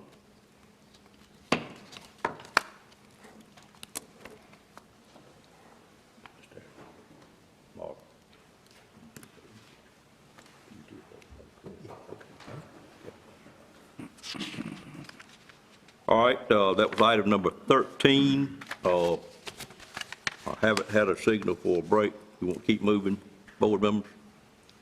We'll keep moving. Number 14 is another public hearing. It is on a conditional rezoning request, CZ 211102, for the Seamster Phase 2 subdivision. Mr. Tyson. This is also a residential rezoning. The next two items after this will turn our attention to commercial rezonings, but this is our last residential matter of the day. The subject property is outlined in red on both the left and right side of your screen. You have an aerial photo and a zoning map. This is 38.73 acres. It's owned by Ned Coleman and EMA Land Development LLC. It's located on the south side of Bullhead Road, and so Bullhead Road runs right here along the northern boundary of the subject property. It is north of the US Highway 264 bypass and east of the town of Bailey. So the town of Bailey will be off to the left of these maps. The northern portion of this property in red is zoned R40, as denoted by the green color in this area right here. And the southern portion of the subject property has already been rezoned to RA20CZ. It was rezoned as part of the old Smithfield Road subdivision, which the board approved back in April of this year, and the Seamster subdivision, which the board approved in September of this year. So old Smithfield Road was this strip on the left-hand side, and Seamster Phase 1 was the strip on the right-hand side. The site is not located in a floodplain. It is in the Neuse River Basin and the WS3 PA Watershed Protection Overlay District, meaning that regardless of the zoning, 20,000 square foot would be the smallest lot size that would be allowed by state watershed regulations. The southern boundary of the property is this red line right here. It is defined by the Beaver Dam Creek, and that, of course, would be subject to riparian buffer requirements to protect it from disturbance as this subdivision was potentially developed. The owners of the property have submitted this rezoning request to rezone the green portion right here from R40 to RA20CZ, so that it would match the rest of the yellow colored portion of that property. The lot size of 20,000 square foot has already been approved for the southern portion, so this would approve it in this small northern portion that's green. And then it would reconfigure 25 existing lots that are in this area slightly and add 24 new lots to the overall design. So it's a net increase of 24 new lots related to this subdivision. The request would, of course, reduce that lot size by half, but only in the green portion, because the yellow portion that's already been accomplished. There are 9 land uses that are currently permitted in the green that would no longer be permitted if it were rezoned to RA20. And again, just like the last request, the most notable of those is double-wide manufactured homes. And this is a conditional request. So if approved, the subdivision must be developed in accordance with the sketch plan that we're about to review, and there's the opportunity for the board to attach conditions to the application. If we'll turn our attention to the actual sketch plan that's proposed, Stocks Engineering prepared this for Seamster Subdivision Phase 2 to serve as a required site plan for the rezoning request. It reconfigures 25 lots in the southern area that were already previously approved as the northern portions of those 2 subdivisions, Old Smithfield Road and Seamster, and then adds an additional 24 in the northern area up here for a total of 49 new residential lots within the total boundary that we're looking at. The lots would be located along a network of 5 new interior public roads. Those roads provide one stub road connection to the Old Smithfield Road subdivision to the south right here, crossing the Beaver Dam Creek. It provides 2 stub road connections to the undeveloped properties to the east here, and 2 stub road connections to the undeveloped properties to the west here and there. None of these lots are proposed for direct access to the main road, Bullhead Road. They would all have driveways that are accessible from the interior road of the subdivision. All the lots would have to be at a minimum of 20,000 square feet in area, a minimum of 100 feet wide. And the developer, of course, would be required to construct new water lines within the interior of the subdivision to connect each new lot to the existing county public water system. The land development plan designates this entire area as a suburban growth area. The plan supports the rezoning of property to RA30 or RA20 at the board's discretion if it has access to county public water. This property does have access to an existing 4-inch water line installed along either the old Smithfield Road right-of-way to the south, and so it would connect to this road through the old Smithfield subdivision into Seamster Phase 2, or there is also a water line 4 inches in diameter a little bit to the east in the Bullhead Road right-of-way off in this direction, so it could be connected from either way. The request would obviously not be spot zoning because this small portion that's R40 is immediately adjacent to this RA20 CZ, and so it would just be an extension of that yellow to fill the remainder of the red box that indicates the subject property. The property currently is and will continue to be zoned for residential use, similar to the adjacent and surrounding properties. And approval of the request would permit smaller minimum lot areas and increased density, but is also more restrictive in terms of the type of homes that can be built, as it eliminates double-wide manufactured homes. The Technical Review Committee considered this request back on November 3rd and recommended approval. The Nash County Planning Board held a public meeting on this request on November 15th. Mr. Kevin Varnell with Stocks Engineering addressed the board in support of the request on behalf of the applicant. There were multiple members of the public who addressed the board in opposition to the request.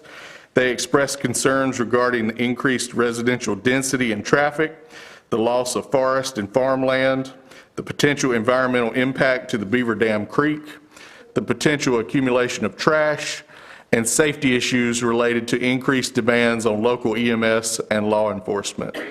Those citizens included Ms. Sharon Eatman. She is an adjacent property owner to the southwest of this property. Mr. Michael Simonoff of Paul's Lane, and Wilbur Pace, Tibby Bailey, Mary Ann Pace, and Cindy Childress, all of Bullhead Road. With a split vote of 6-2, the planning board did vote to recommend approval of the request and the statement of plan consistency and reasonableness below. The planning board recommended 4 development conditions be attached to the approval, if that is the will of the board. The first, of course, is that the subdivision would have to be developed in accordance with the approved sketch plan. The property will be developed for the land uses permitted in the requested RA20 zoning district. All the residential lots must be served by county public water to be extended by the developer as necessary, and any significant changes would subject it to potential re-review and reapproval. You have a motion in your packet to approve, a motion to deny. Again, if you approve, please keep in mind the 4 development conditions, and if you choose to deny it based on the requested residential density, the specific subdivision design, or an overall incompatibility with the surrounding area, we would like to specify that reason in the motion, as Ms. Leggett did on the last item. So keep that in mind. With that said, I'm going to pause and take any questions that the board has. Any board member have a question, Mr. Tyson, on this item? Mr. Tyson? Excuse me, Mr. Belfield, please go ahead. I was just going to make a comment. Sure. It connects to already R20. We're not talking about that much. If we approve this, does that road, and Ned might have to answer this, does that road come all the way across the creek, or are you going to stub it off from both sides and not cross the creek? The current proposal that you see on your screen has the road and the water line coming across the creek. There have been some discussions, the applicant has had some discussions with their design professional about potentially just entering from the north to the creek and developing from the south to the creek and allowing that to remain a natural boundary. If they decide to do that, we can bring you a different plan, but for today, the plan that's on the table does have a road and a water line coming from the south crossing the Beaver Dam Creek area. Just seems like it'd be more practical to come from both ways and not cross the creek. The water line needs to. Do what? The water line needs to. Needs to come across the creek. You need to tie both ends together, yes. Okay. But that's In the engineering matter, I shouldn't have said that probably. And I'll also just add that anything that crosses the creek, whether it's a water line or a road, is going to be subject to a lot of environmental regulation and review at the state level that's not handled by the county, but would be required and would have to take place.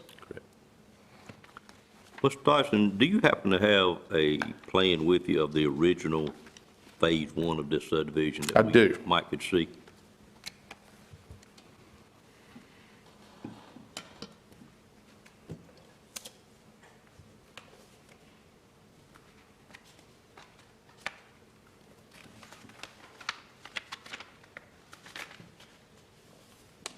If we could switch to the document camera.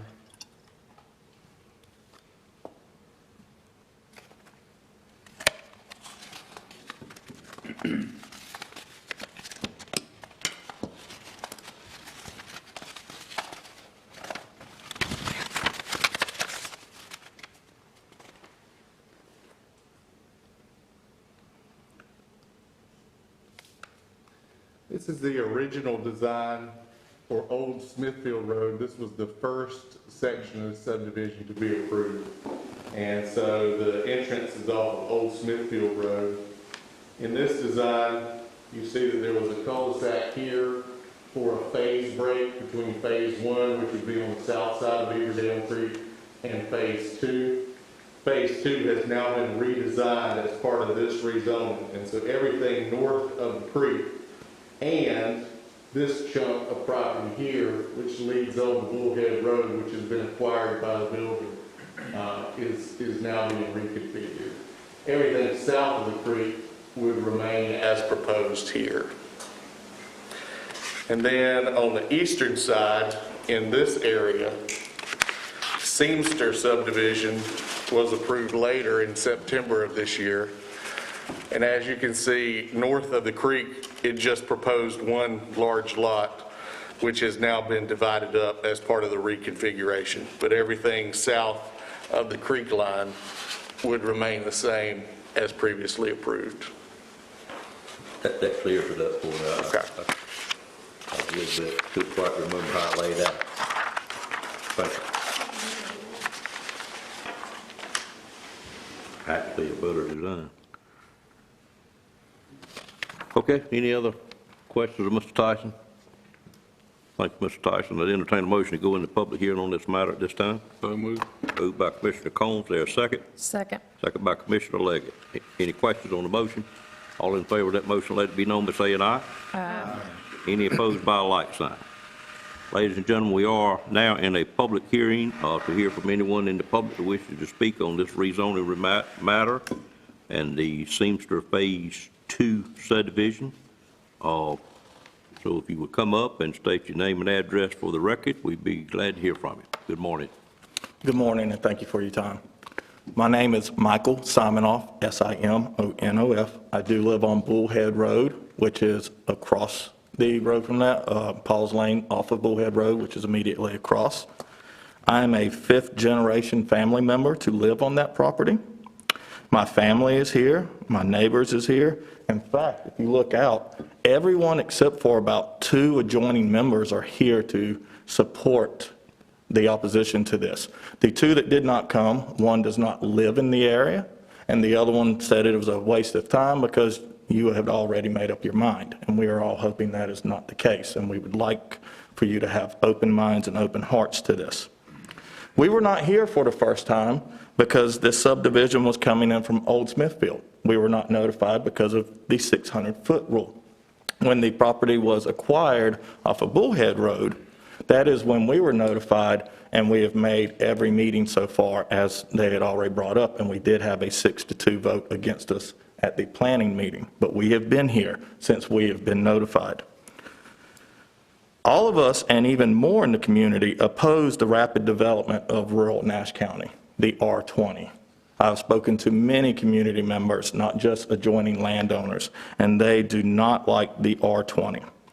I've emailed all 7 commissioners, and I appreciate the 2 that have replied, and I hope that the remaining ones are just a little bit backlogged on their email, and they will get back to me on that. I'd like to know, when does the majority of people get a say of what is happening, not just the people within 600 feet? I did stumble across a survey that the county had released asking Nash community members what did they want for use of land and other items. So I hope that survey has either been completed and compiled, or that maybe we are considering waiting on some of these decisions until you have all of that information. Just some quick stats that I pulled up over searching through endless meetings and agendas. The Stony Hill and Needham Road subdivision had 291 lots.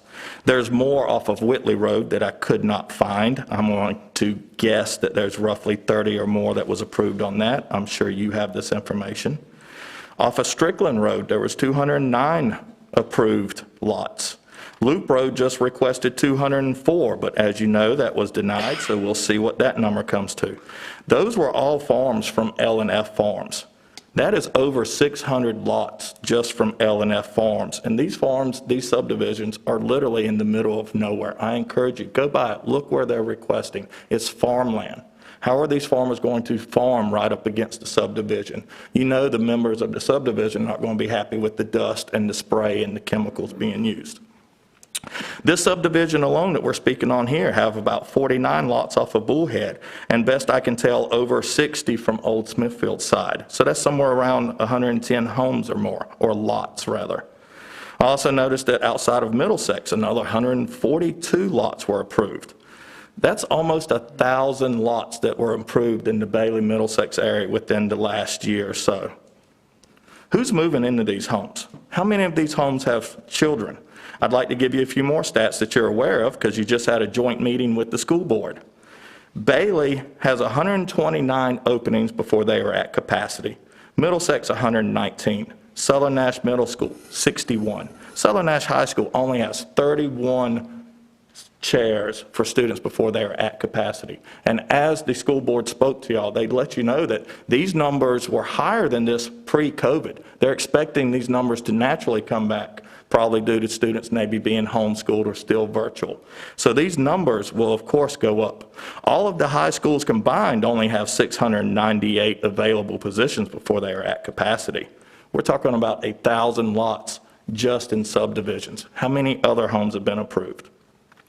What all does the Bailey community offer for that? What are these kids going to do? Where are they going to be able to shop? It was brought up that it was just 10 more acres. Well, I'm sorry. 10 more acres is not a little bit to those of us that just live there. That is much more than that.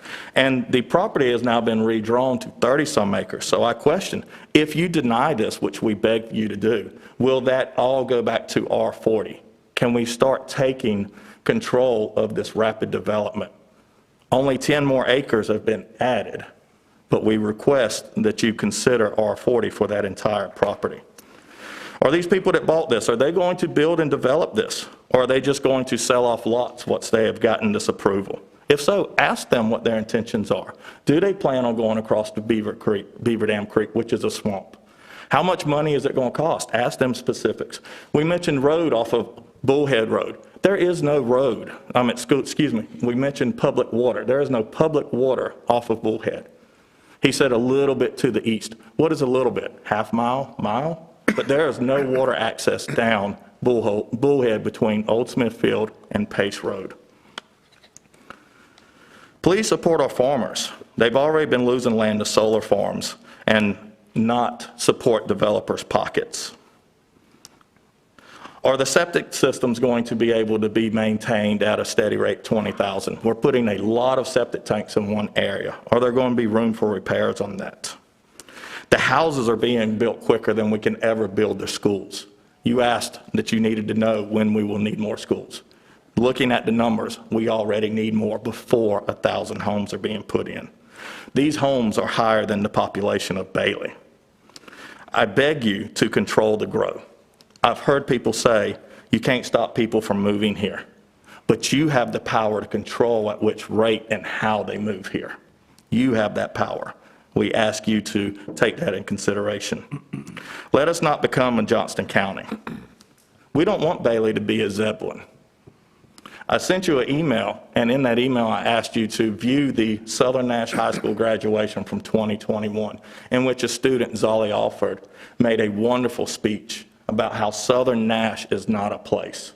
Southern Nash is a people. Please help support the people of Southern Nash and keep our community the way it is, the way that we grew up, the way that we love it. Thank you for your time. Thank you, sir. Other speakers? Good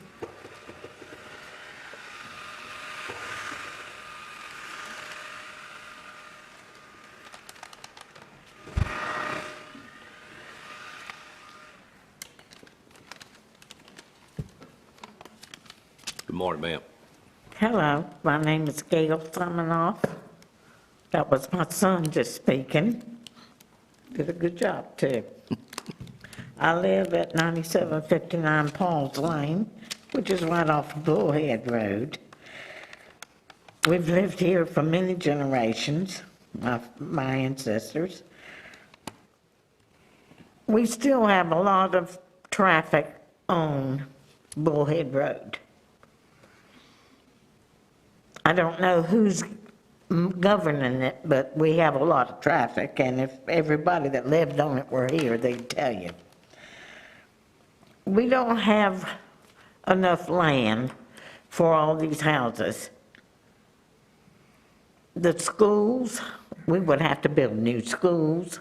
We'd have to increase police departments, fire departments, emergency service, medical. Where's the money coming from? The taxes from these new houses, that's not going to do it, not in time to be able to service them. The waste department, where we take trash, they're going to have to be built more. I don't think the income for all these houses, once they are built for the taxes, is going to pay for all this. It's mind-boggling. The natural habitat for the small animals, it's going to be disturbed more than it already is. We have to look at the environment. Thank you. Thank you, ma'am.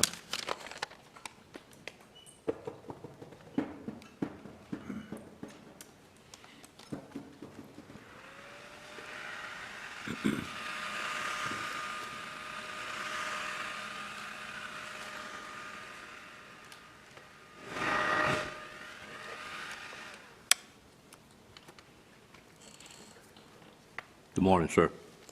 Good morning. My name is Wilbur Pace.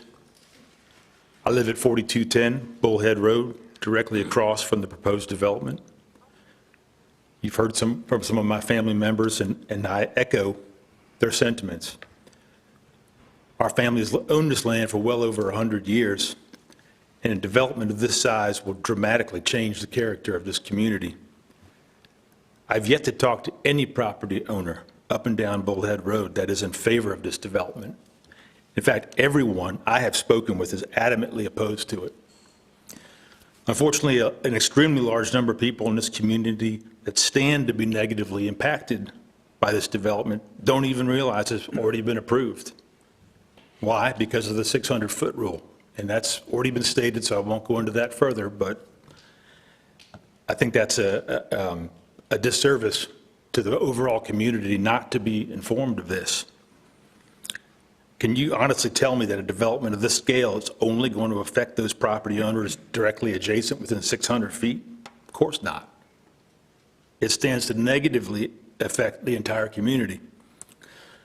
So when the developer made a request to the county to rezone the initial tract of farmland on Old Smithfield Road to residential R20, almost no one in the community was even aware of this, and they certainly weren't aware they had a chance to voice their opposition in a public forum like this.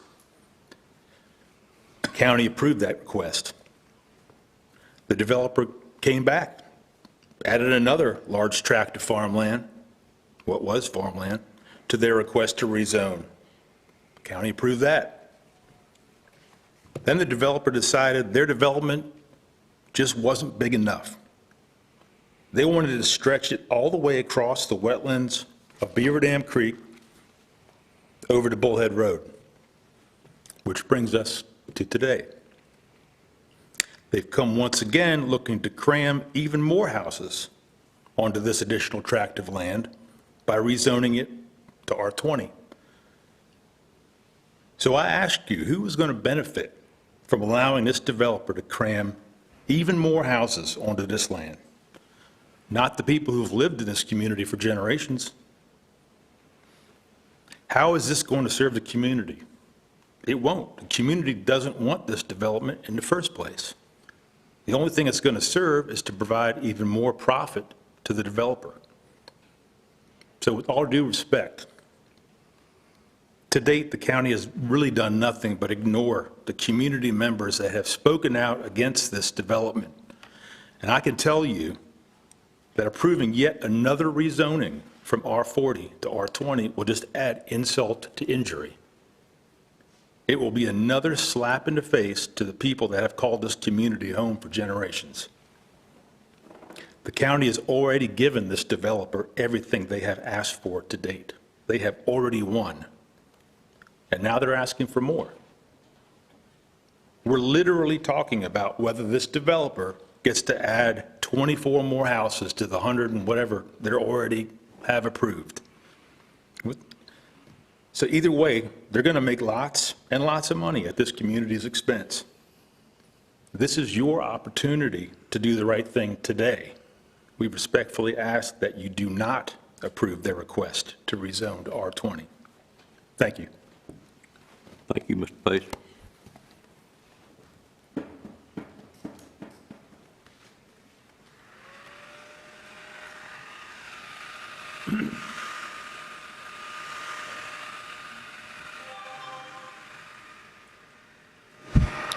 Do I have others that wish to speak for or against this item?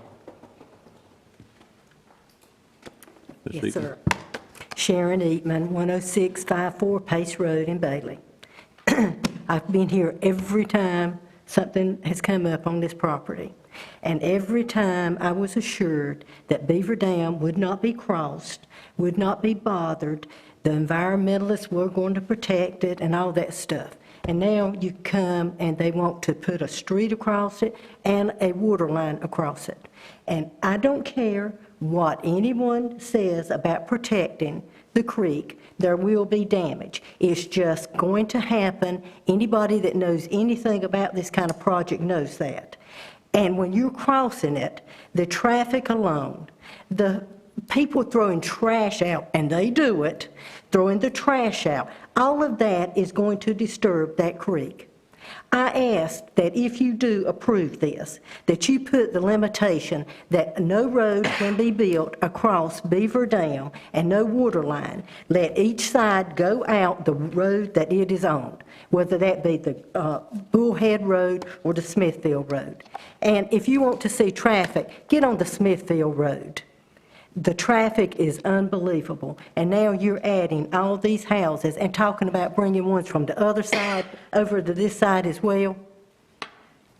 Y'all, please, help this community, help save this small community, and don't continue to let all these houses be built there.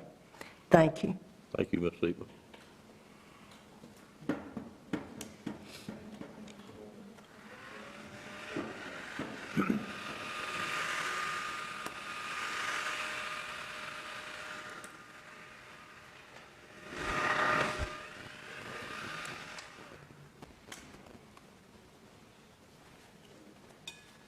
Good morning, sir. Hey, how you doing? I'm Timmy Bailey. I live on 4373 Bullhead Road. I just like to point out, everybody keeps calling it Beaver Dam Creek. Yeah, they call it Beaver Dam Creek. It's not a creek, it's a swamp.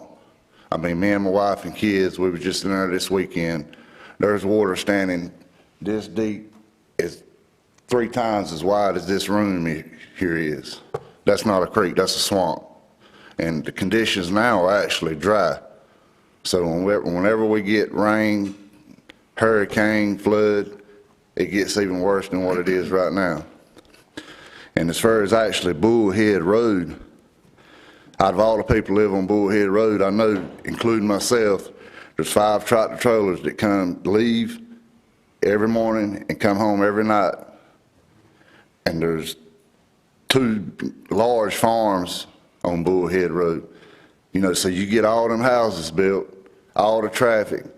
You know, I don't know if you've ever been down Bullhead Road, but it's like a 18-foot wide asphalt. All the farm equipment now is at least 20 foot wide.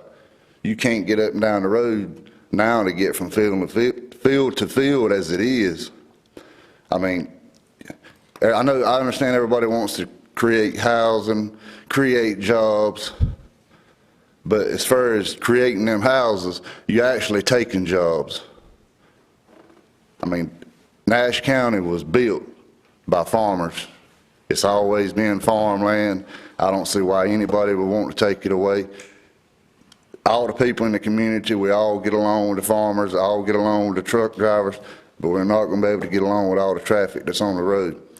And including my house that is on Bullhead Road and 3 more houses, my front porch is literally 30 foot from the asphalt.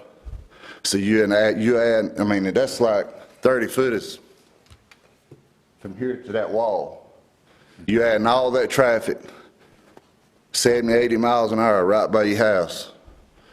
I mean, this ain't something that we need.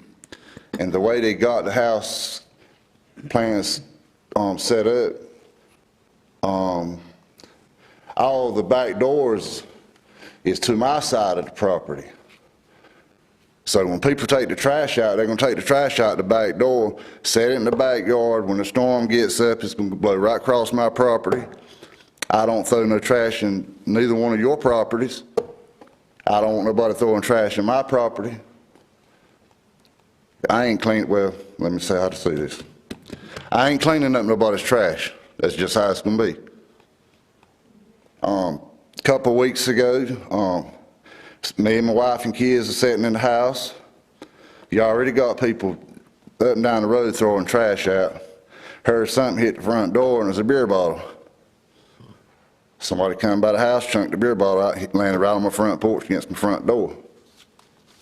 And it's going to only get worse for these houses. We don't need it.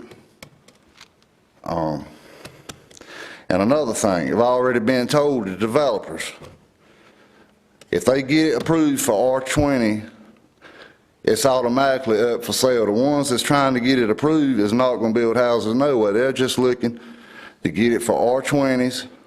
That way they can put double the houses out there as what they would if it was R40.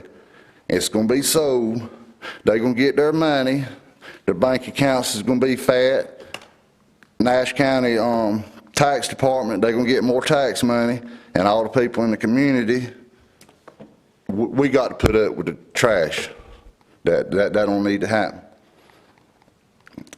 And when all these people, when you're living on a half-acre lot, everybody out in the country, they won't have a four-wheeler. When they go to crossing my property or anybody else's property in the community, what do? Do we run out there and snatch them off of it? Or do we call the law, and when the law gets there, they're already gone, they say, well, ain't nothing we can do about it. That don't need to happen. Let me see. Well, I mean, oh yeah. On the second track, well, you got, I own 2 tracks. I own one track that butts to Bullhead Road, then it skips, and I own another track. Where's that map at? Well, y'all might can see it.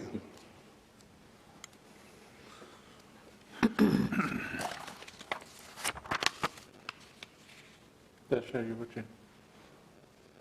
Well, it's actually where the houses. Right here's the track on right here.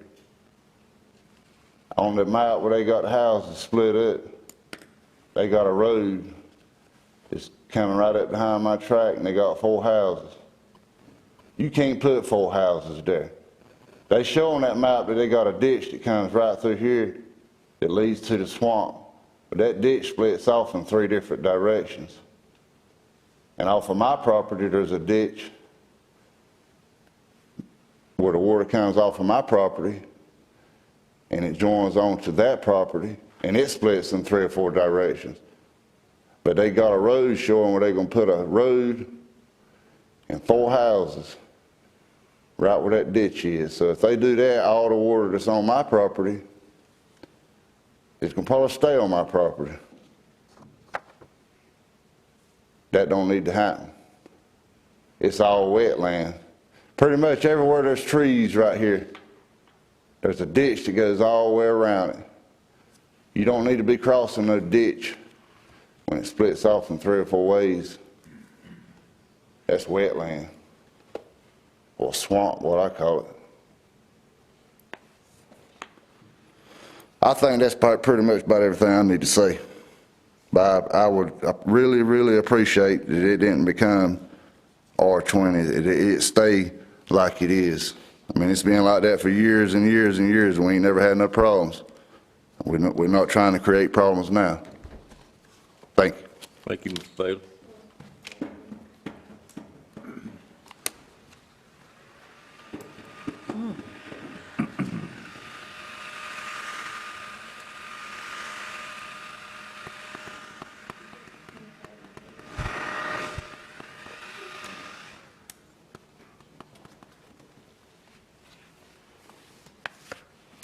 I am Mary Ann Pace, and I live at 4032 Bullhead Road. We do not have any road frontage. We're across the road from where this housing development is going to be built.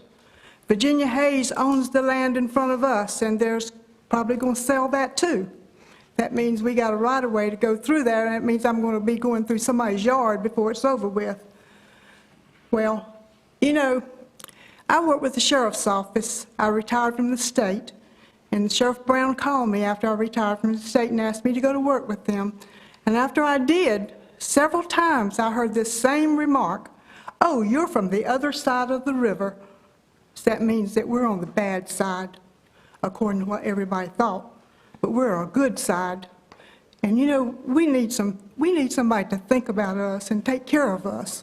Because if they put all those houses in there, that means more people, more problems, and just more of everything. My husband's 91, and I'm 88. We cannot make any changes. We're too old. I would appreciate your consideration. My sugar's dropping, so I'm getting nervous. I'm sorry. Please consider no more houses than necessary. Thank you for your time.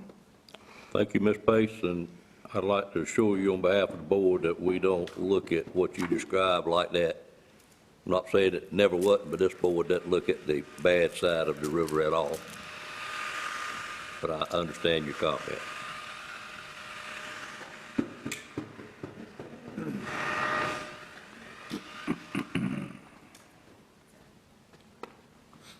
Hello. Good morning. Good morning. My name is Cindy Childress, and I live at, actually I got 2 addresses on Bullhead Road. 4016 would be one of them. I guess that's enough to say. As I said in the last meeting, I retired in 2013, and I'm a retired truck driver. And I noticed all over the United States how bad the trash was in my driving. And I thought, wow, you know, one day when I retire, I'm going to help my community out. And that's what I've done. I keep up a 4-mile stretch on Bullhead Road. It's 4 miles, it's 2 miles each way.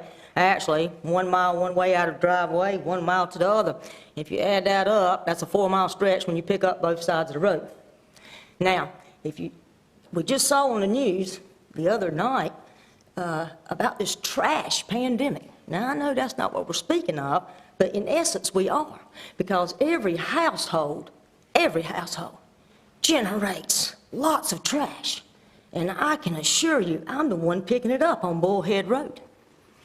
Now, if you go through this creek or swamp, whatever how you want to look at it, then, which I pick up every day, I go right down through there and pick it up. I picked it up last night after dark 30, and I picked it up this morning.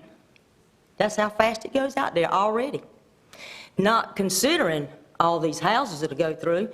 And the next thing I ever understood was, if I was on the rooftop and 40 people jumped off in front of me, and the one right before me said, "Come on, go with the group," then that's what I'm seeing is happening here.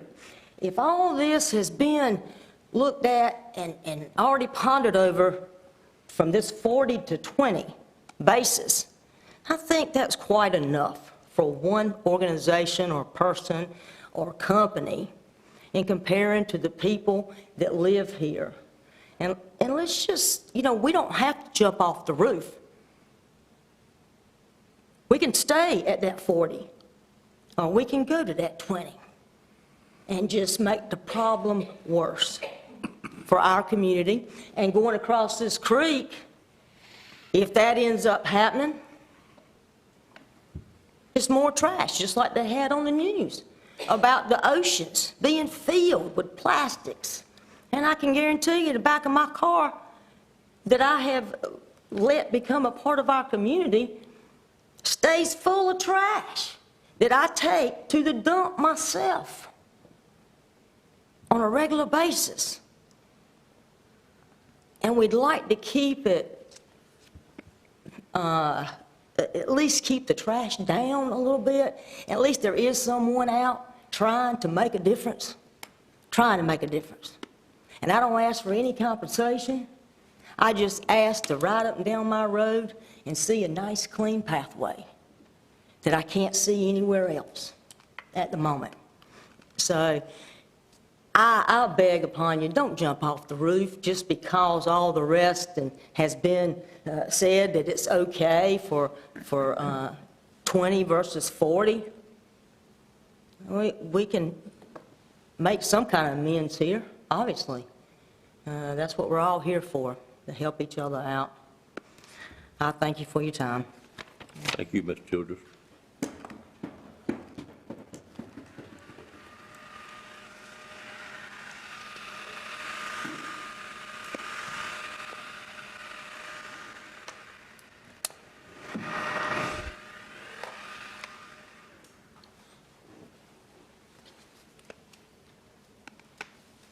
Good morning. Hi. My name's Esther Williams. I live at 3912 Bullhead Road. Could you And I own a repeat your farm. first name again, please? Esther. Esther, thank you. Yes. And I agree with my neighbors. I'm not in favor of this. I raised my daughter up here. She lives on Eatman Road. And you're putting all these houses in between. My grandkids, they ride their little bikes and whatever to my house. And that's just overpopulated. Don't know what kind of people are going to be out there. And now you want to go from 40 to 20. And I don't agree with that.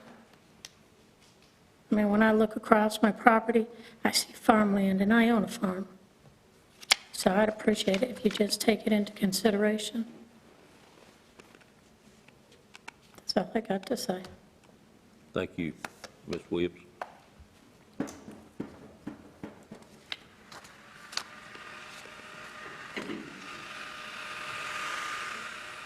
Do we have anyone else wishes to speak for or against this item?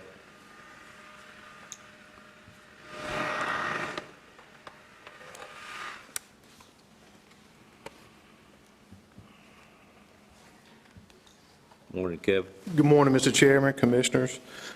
Kevin Varnell with Stocks Engineering, representing the owner-developer. If you remember, I guess the original Phase 1 was the Old Smithfield Road subdivision. And in that sketch, we actually showed the property going north of the creek. And really the only option to get to the northern side of the creek was to cross Beaver Dam Creek there. And so after those discussions, there were, I guess, several requests for a road connection all the way through, and again, a water connection to be able to close 2 dead-end loops there. So the property, or I guess the developer, went to or approached the property owner to the north that connects Bullhead Road, and was able to obtain that property. So that's kind of why we're back here today, is really because of multiple concerns there were of Beaver Dam Creek and a water line connection and being able to get all the way through. So essentially, this development is connecting those two pieces and trying to put those two parts together. And again, I'm not sure the developer wants to cross that swamp or wants to cross that creek. I think it would be the desire not to do that from a road construction standpoint. I think there could be some options to bore a water line underneath the creek and not have a true physical connection through there, if that's something the commissioners wanted to do. Again, it was really, we stayed with the same sketch because the original sketch had shown that. And then ultimately, we now have the connection to the north, so it just seemed to make the most sense logically to do that.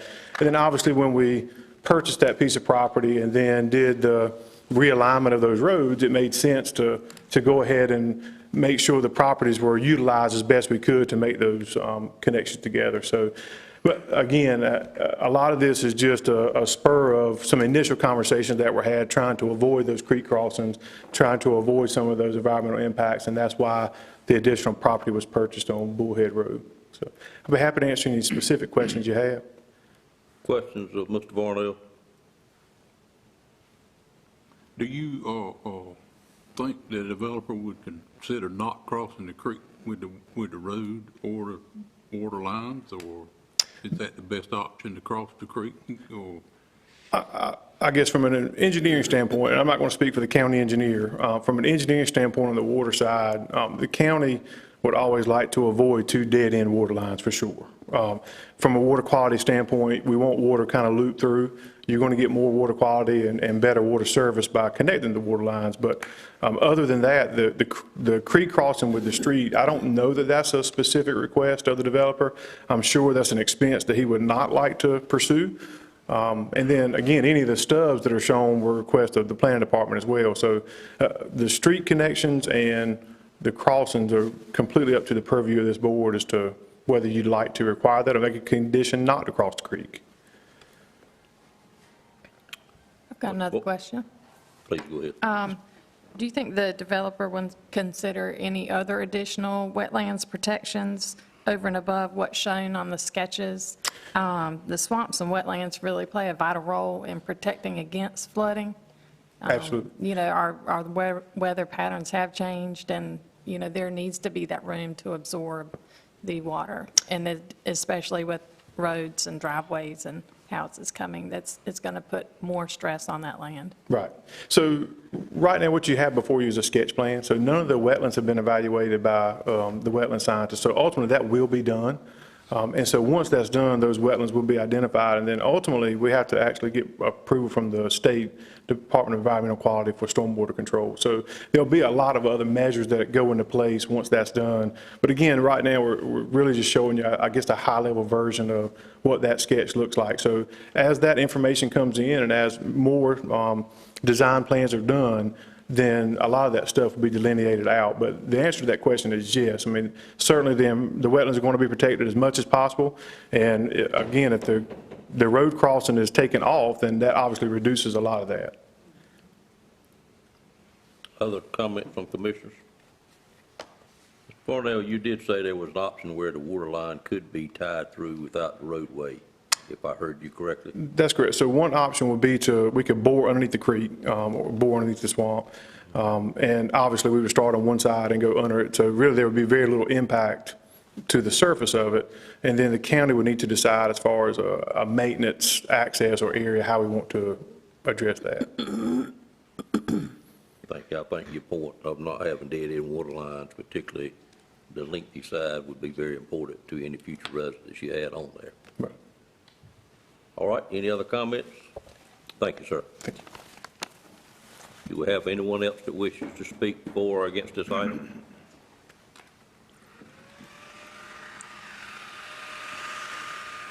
Can I clarify one of these?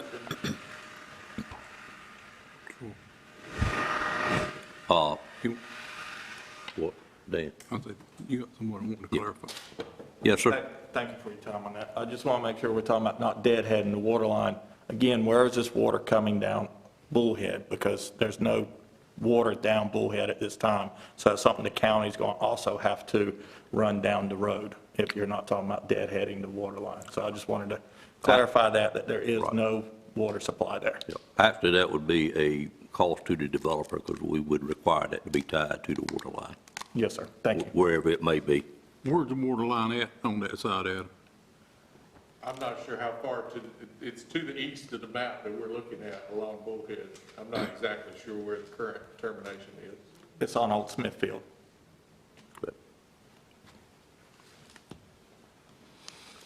On new developments, the county does not expend taxpayers' money to bring water to a new development of this nature. It's up to the developer to do that. Have anyone else that wishes to speak? Seeing no one move, I will entertain a motion to close the public hearing at this time. So moved. Moved by Commissioner Wilkins, there a second? Second by Commissioner Combs. Any questions on the motion? All in favor of that motion, let it be known by saying aye. Aye. Any opposed by a like sign? Public hearing is now closed, and I would entertain any discussion from the board on this matter.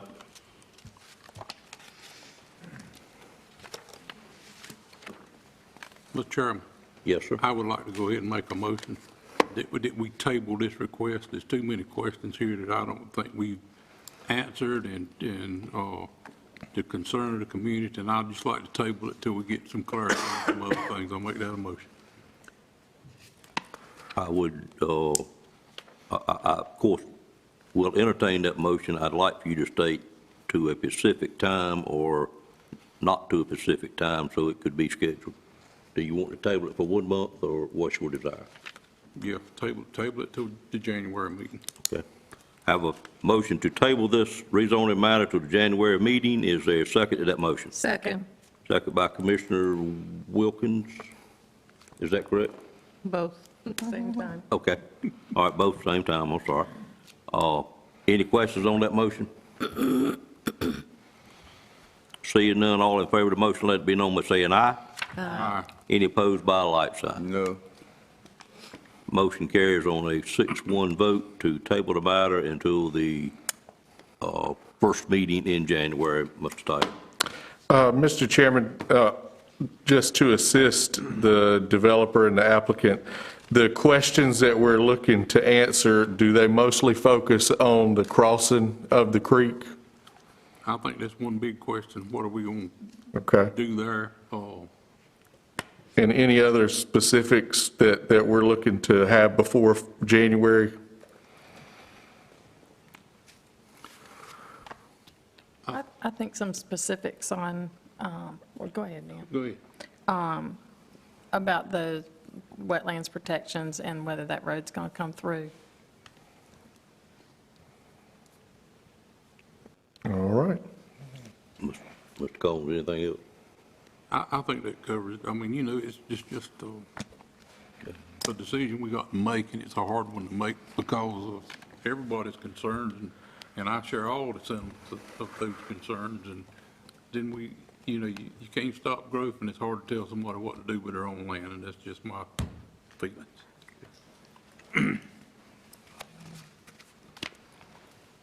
All right, that was item number 14. Does the members that came here today understand the action of the board? Okay, all right, thank you. Mr. Chairman, does the board intend to hold another public hearing or simply to make a decision at the next meeting? Because it was properly held and closed today. Right. I'm going to speak for the board, and if I need to be corrected from a board member, I'll certainly give them the opportunity to do that, but I think we held a significant public hearing and heard quite a few ideas and comments and concerns. I don't know that we would need to hold another public hearing, but I will pause at that point and see if anyone objects to the statement I made. I think we should do the same thing we did on the one previous. If somebody shows up and they want to address it, I think we should allow it. All right, I have a board and a member that are not in sync, so I will ask the board to join in on the discussion and let me know how you feel about it. Do we want to have another public hearing on the matter? Do we need to let Mr. Tyson know so he can properly notice it? I agree with Commissioner Combs that if someone shows up and wants to speak, it'll refresh our memories of what went on. Everybody okay with that decision? Seeing no objection, the answer is yes, Mr. Tyson. All right, we will advertise and send public notices for a second public hearing, and I believe that the January meeting falls on January 4. Is that correct? Correct. January 4 at 9 o'clock. Okay.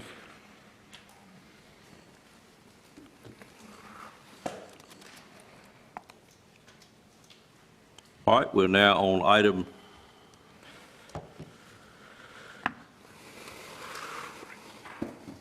I have been requested to have a 14-minute recess, and we will recess at this time and come back and start on item number 15.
Call the meeting back in session at this time. We are now on item number 15, which is another rezoning request, CZ 211101 for a general merchandise retail store at Samaria Crossroad. Mr. Tyson, you got some energy left, sir? Yep. Subject property is a 2-acre tract of land owned by Morgan Properties LLC. It is immediately adjacent to the Farrell's Fire and Rescue Department. So if you're looking at the department, it's to the left if you're standing in the road.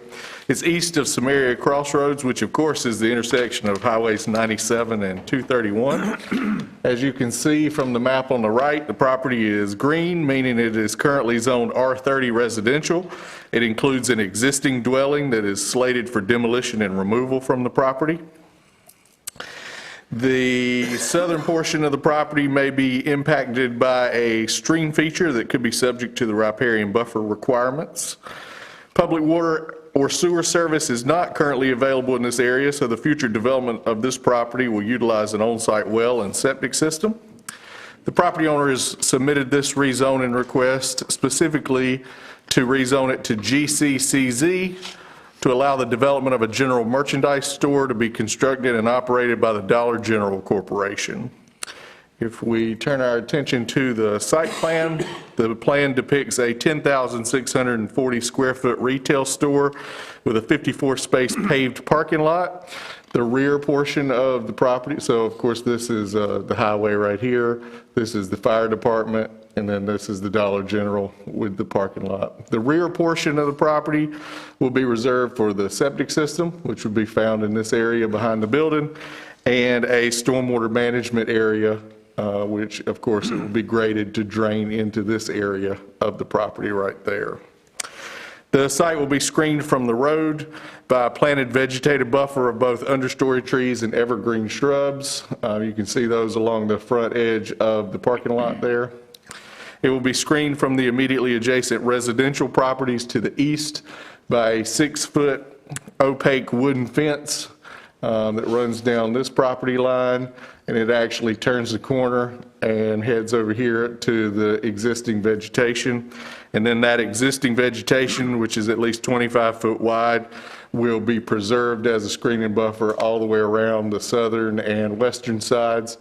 And because the fire department is not residentially zoned or residentially used, there is no particular mandatory screening requirement between the Dollar General and the fire department.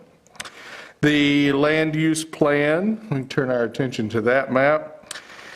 The request is consistent with the recommendations of the plan because of this large rural commercial area that was previously designated around Samaria Crossroads. You see the subject property outlined in yellow, meaning that it is already inside that area that was established to encourage the development of limited business and commercial land uses that are intended to serve a local customer base of the surrounding predominantly rural residents.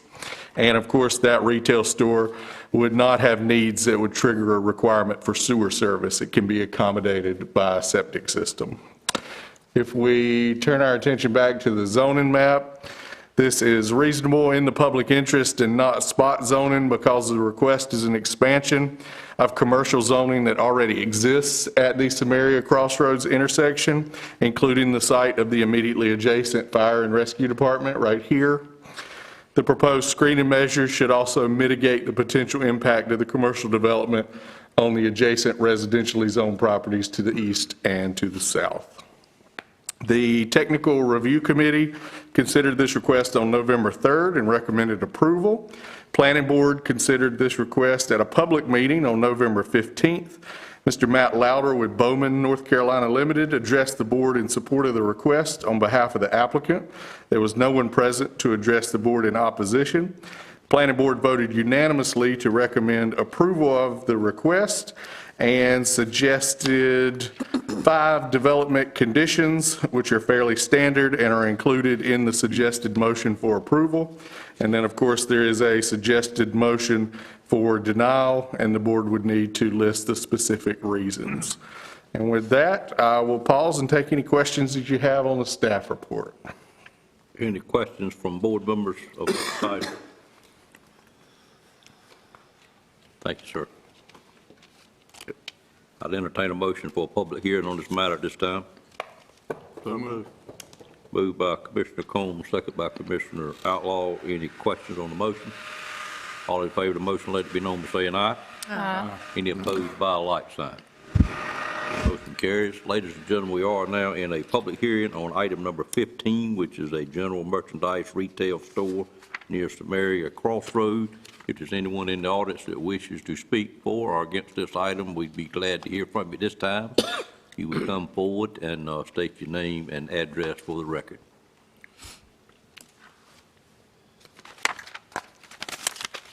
Good morning, sir. Hey, good morning. I'm Brent Purdom. I'm with Bowman, North Carolina.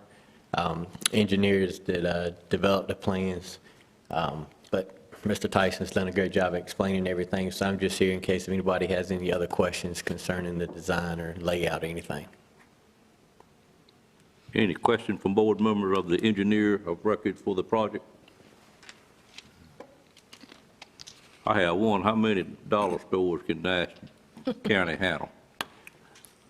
Probably about 8 more. 8 more, okay. Sounds like you've got a plan. Yes, sir. All right. Thank you, sir. Thank you. Appreciate you being here. Anyone else wish to speak for or against this item? Seeing none, I entertain a motion to close the public hearing at this time. Moved by Commissioner Wilkins. Is there a second? Second. Second by Commissioner Leggett. Any questions on that motion? All in favor of that motion, let it be known by saying aye. Aye. Any opposed by a like sign? Motion carries. Public hearing is now closed. I would ask if board members have any more questions of Mr. Tyson. Any clarification needed? If not, entertain a motion for approval or denial. Mr. Chairman, Yes, sir. I'll make a motion we approve the conditional rezoning request. Okay. Do I need to say with, You do, sir. okay, You can just say, subject to the statement of plan consistency and reasonableness and the development conditions. subject to the statement of plan consistency and reasonable and development conditions. Okay. Have a motion by Commissioner Combs. Is there a second to that motion? Second. Second by Commissioner Wilkins. Any questions on the motion? Seeing none, all in favor, let it be known by saying aye. Aye. Any opposed by a like sign? That rezoning request is approved. Mr. Tyson, we're on item number 16, which is another general rezoning request, 7211101 for a general commercial district at Joiner's Crossroad. This is your final planning item today. It is a general rezoning, so we don't know or have a specific plan for its development. However, it is well located for a general rezoning request. The property outlined in red is 6.06 acres. It's owned by Roger C. Barnes Jr., and it's at the northwest corner of Joiner's Crossroads, which of course is the intersection of Highway 97 and South Halifax Road. Property is undeveloped. It's currently zoned R30, as indicated by the green color on the zoning map. The site is across South Halifax Road from Jack's Grocery, which is right here, and it is diagonally opposite of the Food Lion Shopping Center, which falls on this property, or on the zoning map, the large pink and red area right here.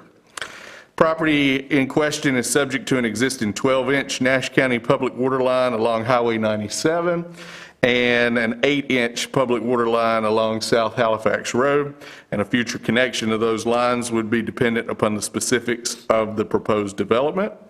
Subject property is not in a floodplain. It is in the Tar-Pamlico River Basin in the WS4 PA watershed district, meaning that its future development will be subject to stormwater management requirements. There's an existing ditch that defines the northern property line here that could potentially be subject to riparian buffer requirements to protect it from disturbance. The property owner has submitted this rezoning request to rezone the property from R30 to GC, General Commercial. The GC zoning district is primarily intended, I'm quoting from the ordinance, to accommodate a wide range of retail, service, office, and high-density residential uses. They are typically located with access to major thoroughfares and urban-type services and are intended to accommodate intensive commercial uses such as shopping centers, strip centers, business parks, freestanding highway-oriented business establishments. Included in your packet is an excerpt from the table of permitted uses, which lists the full range of land uses that are permitted for development in the proposed GC zoning district. When we look at the land use plan, it designates the subject property, which is shown in this yellow outline, as part of a general commercial area designated around Joiners Crossroad. This area was established to encourage the development of more intensive and efficient commercial land uses in that area. And of course, as we already discussed, the subject property has access to public water along both adjacent rights of way. The request would be considered reasonable in the public interest and not spot zoning because it is an expansion of the already existing commercial zoning at the Joiners Crossroad intersection, including Jack's Grocery, which is rural commercial. You have the existing Dollar General, which is general commercial. This is the ABC store that was recently constructed, the Food Line Shopping Center. And then earlier this year, the board completed a general rezoning to GC, just like what is requested today, but on the far side of the shopping center, so that parcel right there. The Technical Review Committee recommends approval. Planning Board met on November 15. Mr. Kevin Varnell with Stocks Engineering addressed the board in support of the request on behalf of the applicant. Planning Board voted unanimously to recommend approval. This is a general rezoning, so there are no conditions. You simply have a motion to approve or deny and to simultaneously adopt a statement of plan consistency and reasonableness. And I'll be glad to take any questions you have on the staff report. Any questions at this time from board members? Mr. Tyson, this particular location, you say there are no conditions. With it coming to us that way, is there an avenue which we could put conditions on it? You could. If you determine that this property is not appropriate for a general commercial district, meaning that any of those things on the list could be developed, then you could turn down this rezoning and encourage the developer to come back with a conditional rezoning that would have a site plan and a specified use.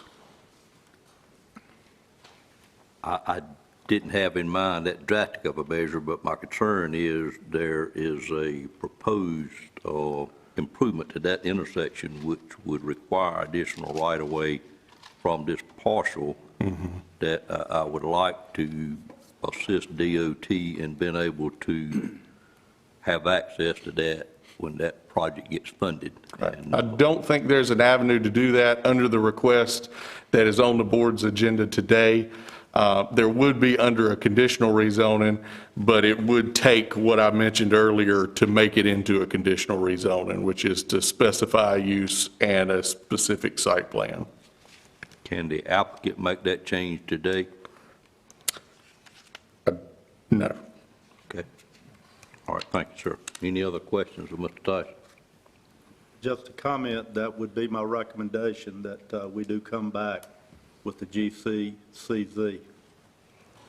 Let's, understood. Let's do the public hearing, then we'll see where we're at.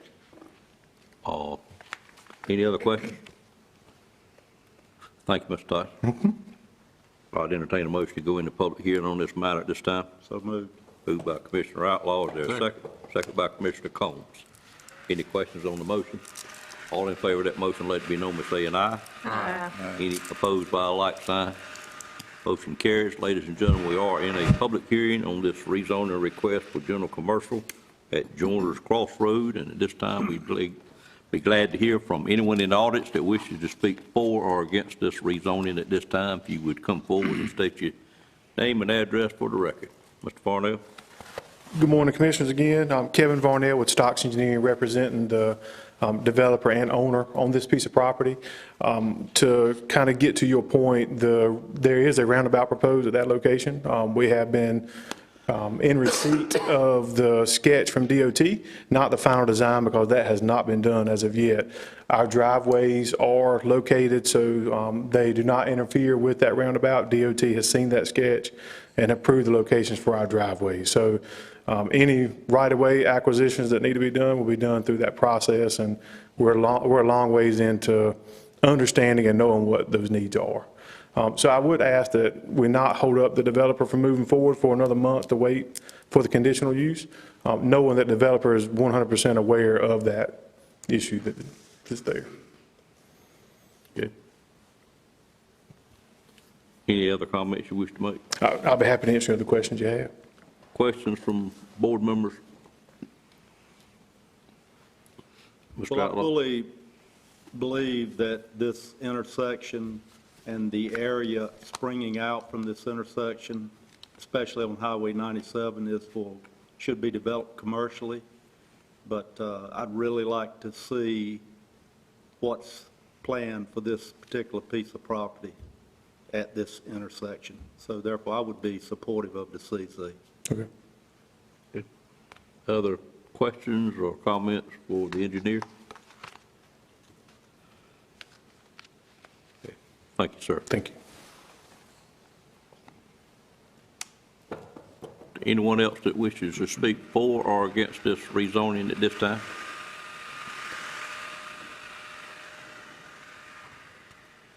Mr. Tyson, is that developer present today? The property owner, Mr. Barnes? Or the developer, proposed developer? I think Mr. Barnell's on Okay. representative. Okay, thank you.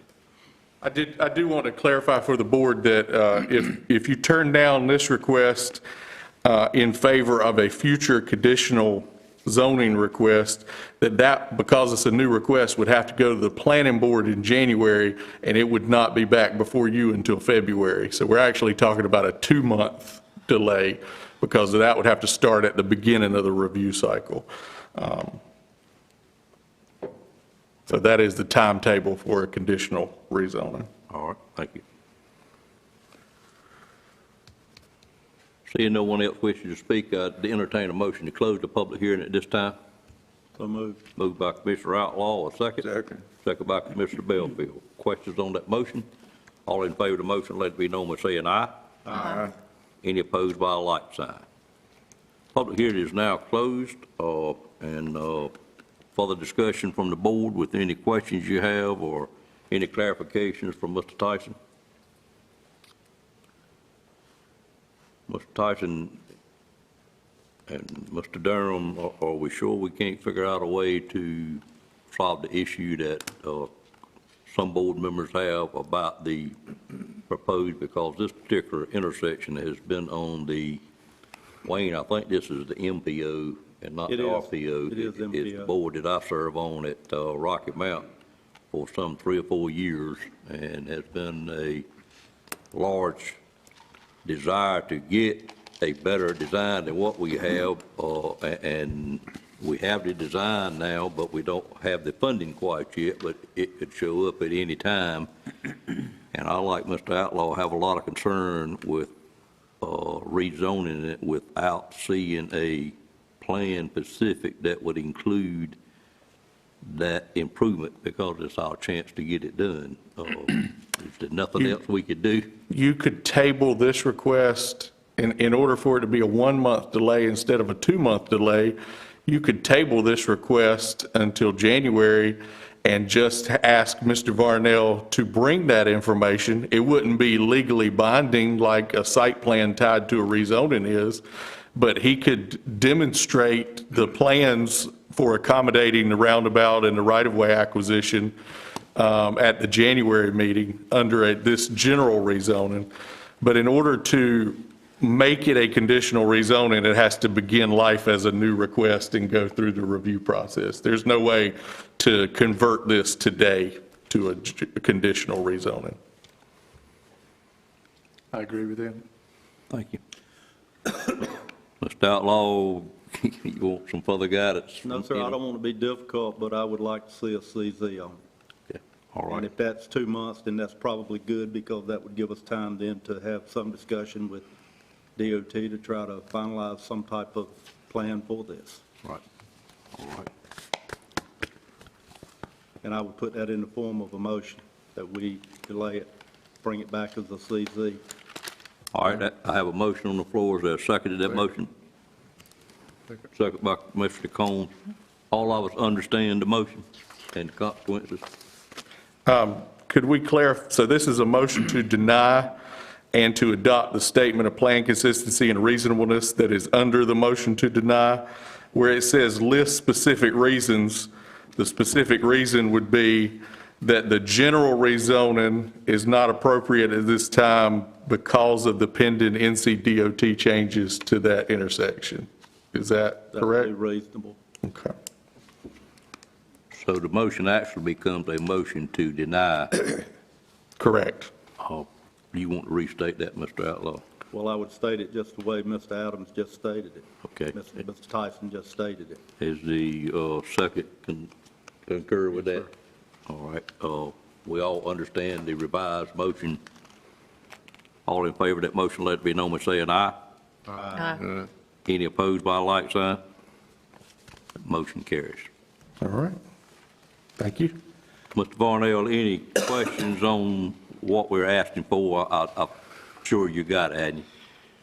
The answer is no. I understand what you're asking for. Okay. It's a bit frustrating on the developer part to have to wait 2 months, but we certainly understand, knowing that we went through that process to make sure we met the DOT criteria is almost perfect. Okay, thank you, sir. Thank you. All right, that was item number 16. And Mr. Piping, you're through. Yes, sir. Thank you. Item number 17 is amendment number 8 for the ELJ Northern Nash Water System Project. Now I'll call on Mr. Boone at this time.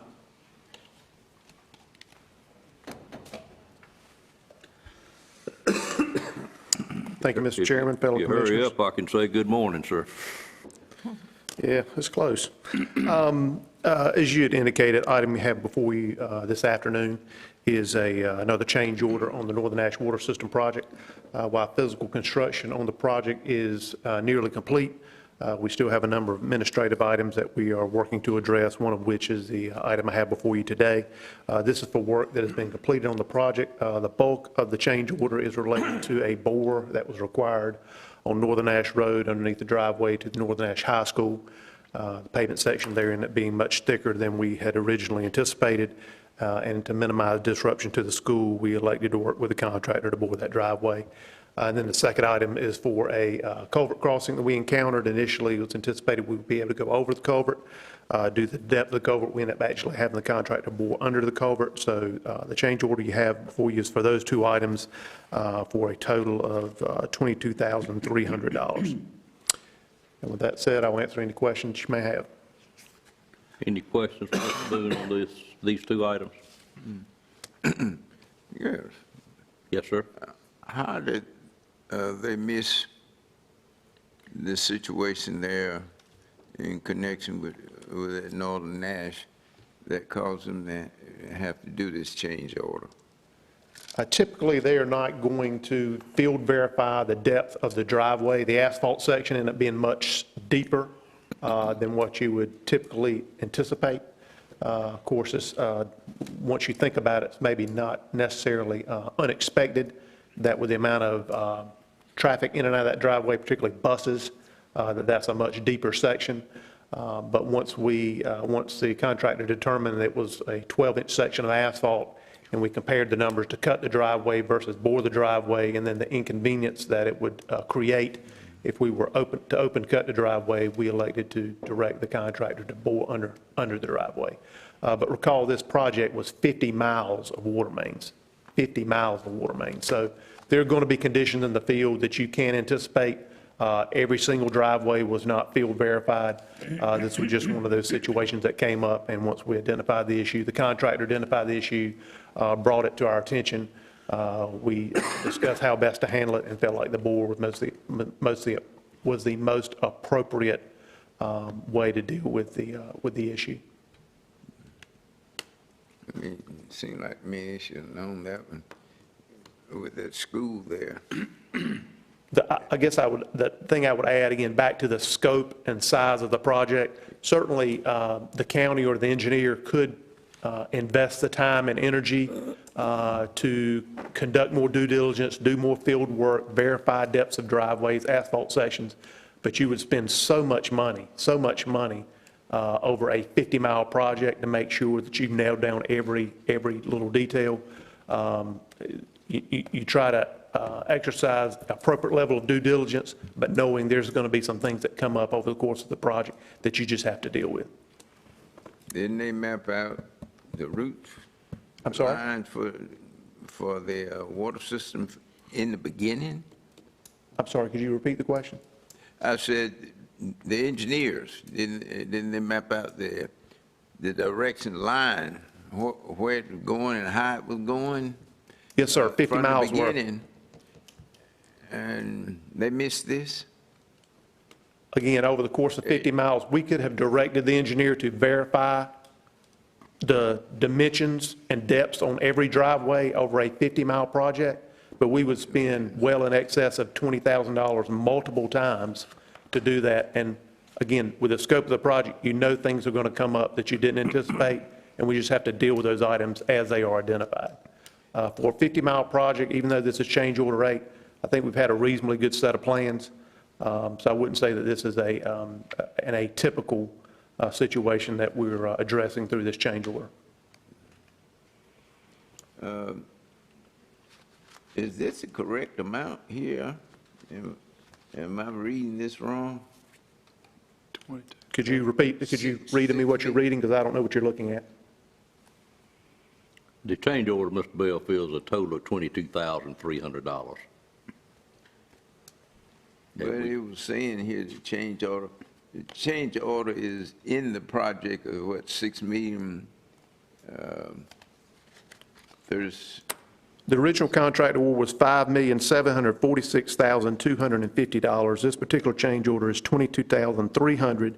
Previous change orders have been in the amount of $657,487.35, which will bring us to an amended contract price of $6,426,037.35.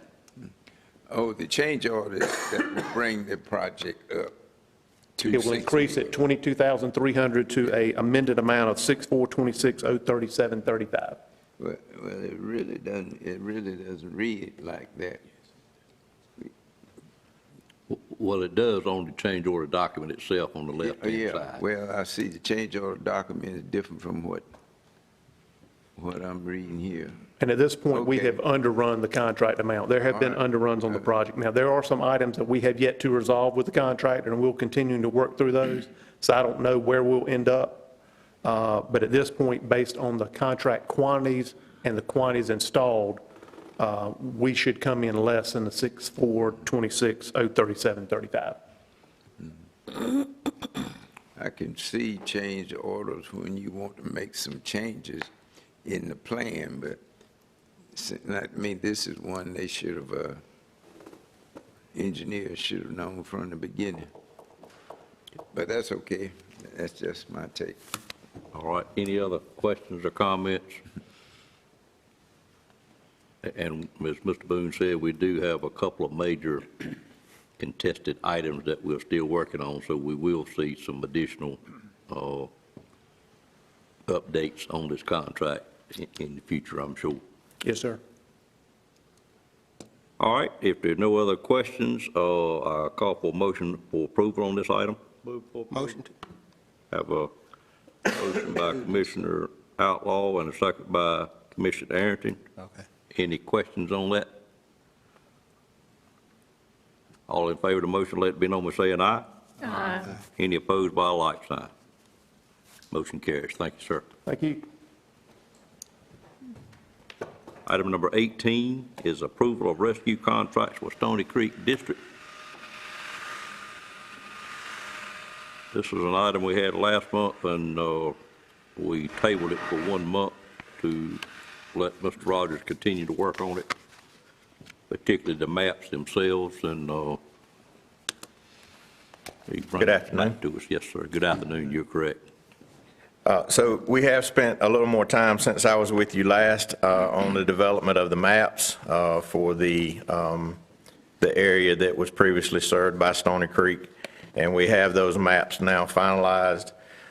The two existing primary rescue departments that are affected by this change have agreed to the new map, as well as the two new rescue providers, which will be Red Oak Fire Department and the Brattleboro Fire Department. So we would ask for your approval to approve the contracts now between Red Oak Fire Department and the county, and Brattleboro Fire Department and the county. Are there questions on this, board members? If I read this, interpreted properly, I was reading in here where Stony Creek Rescue were responsible for the fire district. No, sir. I'm just wondering why was that stated that way? They were responsible for providing primary rescue services in those fire districts. Yeah. Yes, sir. Oh, in the Yes, fire sir. district? Yes, sir. You recall, Mr. Belfield, Rocky Mount had annexed their total fire district. Well, I remember when the city Or the took majority over of it. what Stony Creek. Right. Yeah, I remember that. But that's why I was wondering why it was listed fire district. Right, okay. Only question I had, Scott, is there any kind of official document that transfers the rescue service to the city of Rocky Mount, in the city of Rocky Mount? Actually, there is not currently, because that is not a county general statute required responsibility. However, to your comment, we could certainly do an interlocal agreement and have that signed. Just asking for the attorneys, Mr. Lamb, Mr. Durham, if you feel that's necessary. What I'm just, everybody has expected us to go to these calls for so many years. I just wonder if we need a clear line that we stopped at this date and no longer have any responsibility, or is it a given? I can just see a tragedy where you get a lot of lawyers that chase participants in a lawsuit that may expand on that particular fact that we didn't have any kind of agreement by us transferring that responsibility to the cities officially. But if lawyers say we don't need it, I understand. I would request a letter from the city saying they agree that they're going to take it over. I think that would be enough. Okay. I don't see any issue. We could get that. Okay. And that would include any future expansion of that boundary in the letter? Right. My suggestion would be we state it as city limits, so anytime they change that city limit line, it would include. You okay? I'm good. Okay. And, we'll vote, then I want to ask you one more thing. Okay. If no other questions, I'd entertain a motion to approve these contracts. Mr. Chairman, I move for approval. Okay, moved by Commissioner Leggett. Is there a second to the motion? Second. Second by Commissioner, had two, Belfield. Any other questions on the motion? All in favor of that motion, let it be known by saying aye. Aye. Any opposed by a like sign? Motion carries, and it's still effective January the 1st, I guess. Yes, sir. Okay. Just something for you to think about with the long service of Stony Creek. I feel like this board would want to recognize those members that are remaining in some manner. I'm not sure what that is, whether it's have them come to a future meeting or whatever staff may look at, but I wouldn't want them to close up and not be some recognition for what they've done since 1953, 56? Seven, okay, close. Okay. But I just feel the need to do that. So if you will just think about that. I will. Get back with us on what the board could do, I'd appreciate it. Okay, thank you. All right, thank you. Thank you. All right, we'll move on to item number 19. which is interlocking agreement, or interlocal agreement and locking with the town of Nashville to operate a farmer's market. And I'll ask Mr. Lamb to make this presentation. Yes, sir. Mr. Chairman, members of the board, during budget time, we discussed the idea of expanding the position of farmer's market director from part-time to full-time, and as part of that, it was an interest by Nashville to utilize her services to begin their own farmer's market here in Nashville. She does have a lot of experience. She's been our farmer's market for several years. She was the farmer market director in Zebulon before then. I believe it was Zebulon. And so we thought that was a good idea, and Vince has worked with the farmer's market director and the cooperative extension director to come up with an agreement where she would work or allocate 8 hours per week to manage the farmer's market in Nashville also. I think their times will be different than the county's farmer market times, and we believe that this would be a good thing for the farmer's market here in Nashville. They're going to also hire an assistant person who they anticipate eventually can take over the responsibilities. But given Maureen's experience, it was felt that getting off the floor, they wanted to have someone with quite a bit of experience. So instead of doing 20% of the entire cost of the position, we ended up doing 20% of her base salary, which is, I believe, is $8,000 a year. Paragraph 2A, I just lost it.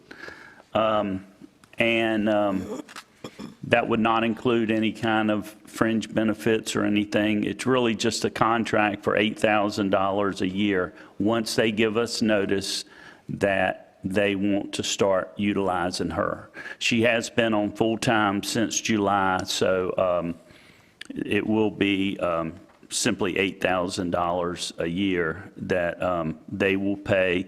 I think it's $667 a month once they give us notice that they want to utilize her services.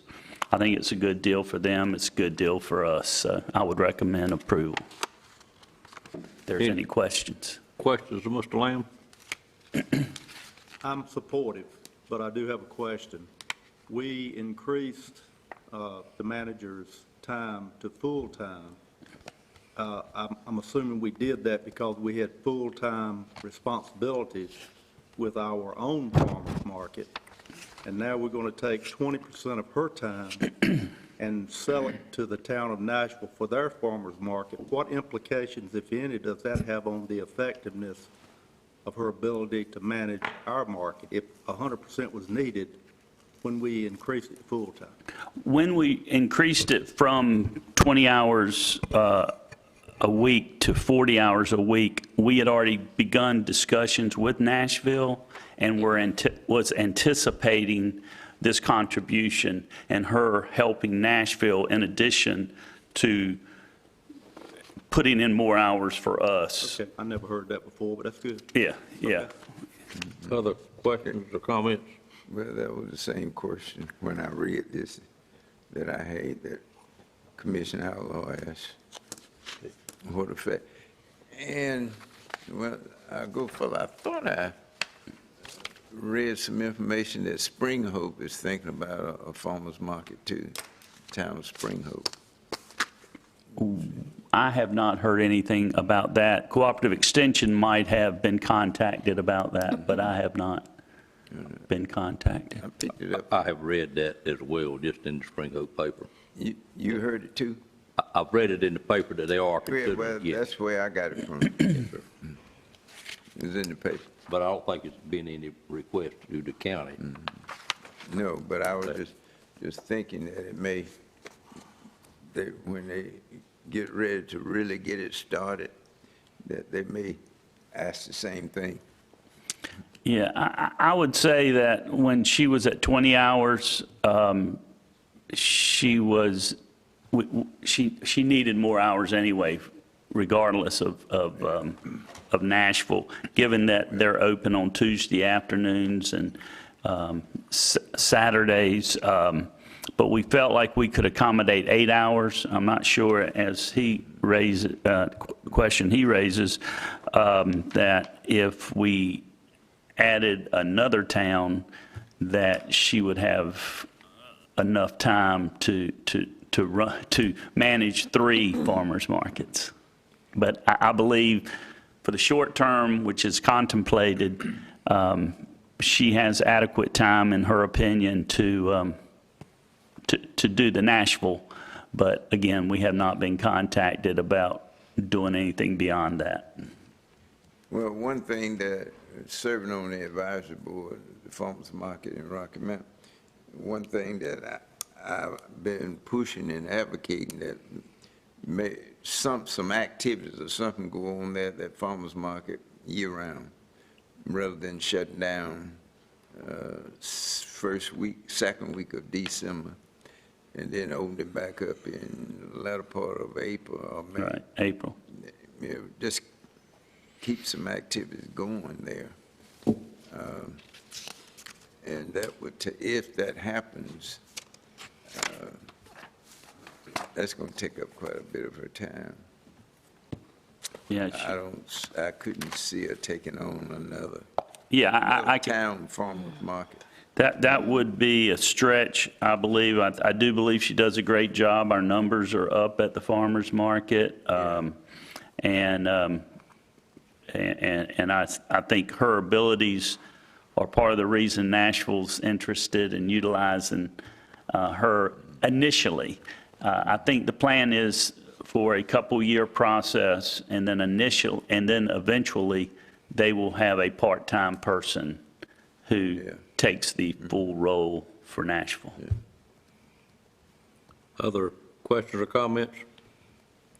I think myself, looking at the big picture here, this board needs to do pretty much what they can to continue to improve the relationship we have with the town and the town board of Nashville, because they are the county seat of Nash County, and it is very important that we work together.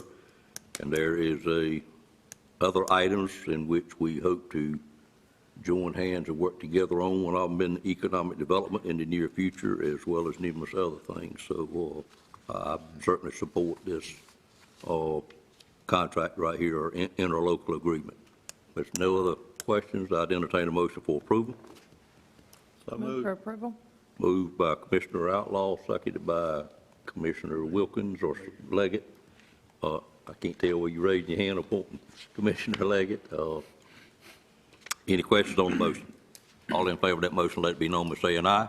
Aye. Any opposed by a like sign. The motion carries, and thank y'all for your patience this morning. Glad to have you. All right, next item. I didn't even know y'all. Yeah, they've come a while, left a while, and come a while. But do glad to have you here, and please come anytime you got some free time. All right, that moves us to item number 20, which is the Community Development Block Grant Disaster Relief Project Ordinance. Call on Miss Wood, and if someone will bring her a chair to the front, she has the next 6 or 7 items, and she may need a chair before we finish up. No, I don't think mine will go as long as the public hearings. Okay. All right, take off then. Okay, the first item, as you mentioned, is the Community Development Block Grant Disaster Relief Project Ordinance Amendment.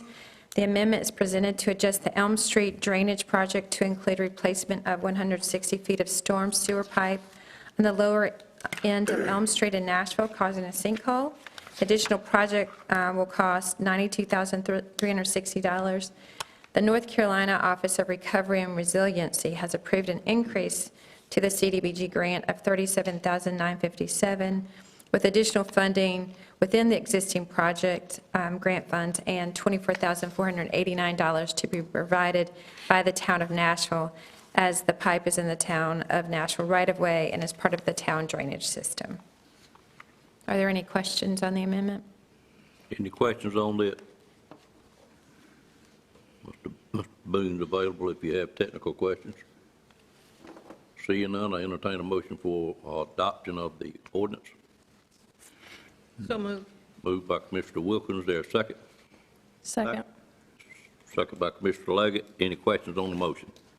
All in favor of that motion, let it be known by saying aye. Aye. Any opposed by a like sign.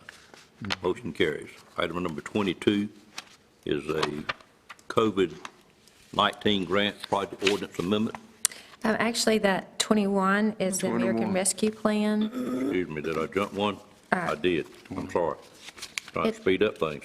21 is American Rescue Plan Act, or ARPA, grant funding project ordinance. Ms. Wood?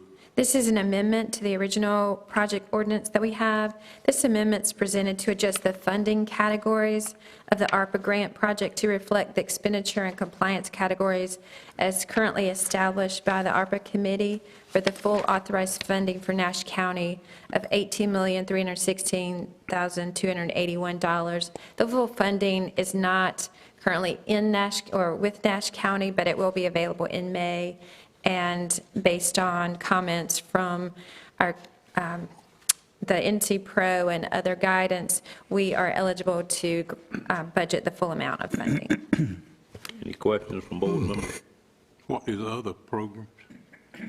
The other programs that we put in place, it was with the draft compliance list that we have. It was infrastructure it was the water sewer infrastructure for $8,300,000, the infrastructure for broadband, $4,500,000, other administration, $350,000, the miscellaneous programs that we haven't established. That's the one you haven't established what that $1,550,000 is going to be spent for. That is correct. We're still working on those. Okay. Other questions? Entertain a motion for approval of item number 21. So moved. Moved by Commissioner Outlaw, second by Commissioner Wilkins. Questions on the motion? All in favor of that motion, let it be known by saying aye. Aye. Any opposed by a like sign. Motion carries. Item number 22, COVID-19 grant project ordinance amendment. Okay. This project ordinance amendment is presented to include additional state funding of $40,875 through the CARES Act and Center for Disease Control and Prevention to the Health Department to be used to prevent, prepare for, and respond to COVID-19 by carrying out activities related to the surveillance, infection control, and mitigation of coronavirus. Questions? Motion for approval? Motion to approve. A motion by Commissioner Combs, a second. Second. Second by Commissioner Wilkins. Questions? All in favor, let it be known by saying aye. Aye. Any opposed by a like sign. Motion carries. Item number 23, which is a Northern Nash Water System Project Amendment. Okay. The attached amendments presented to adjust the project for the following, the Northern Nash Water System Project for the following items.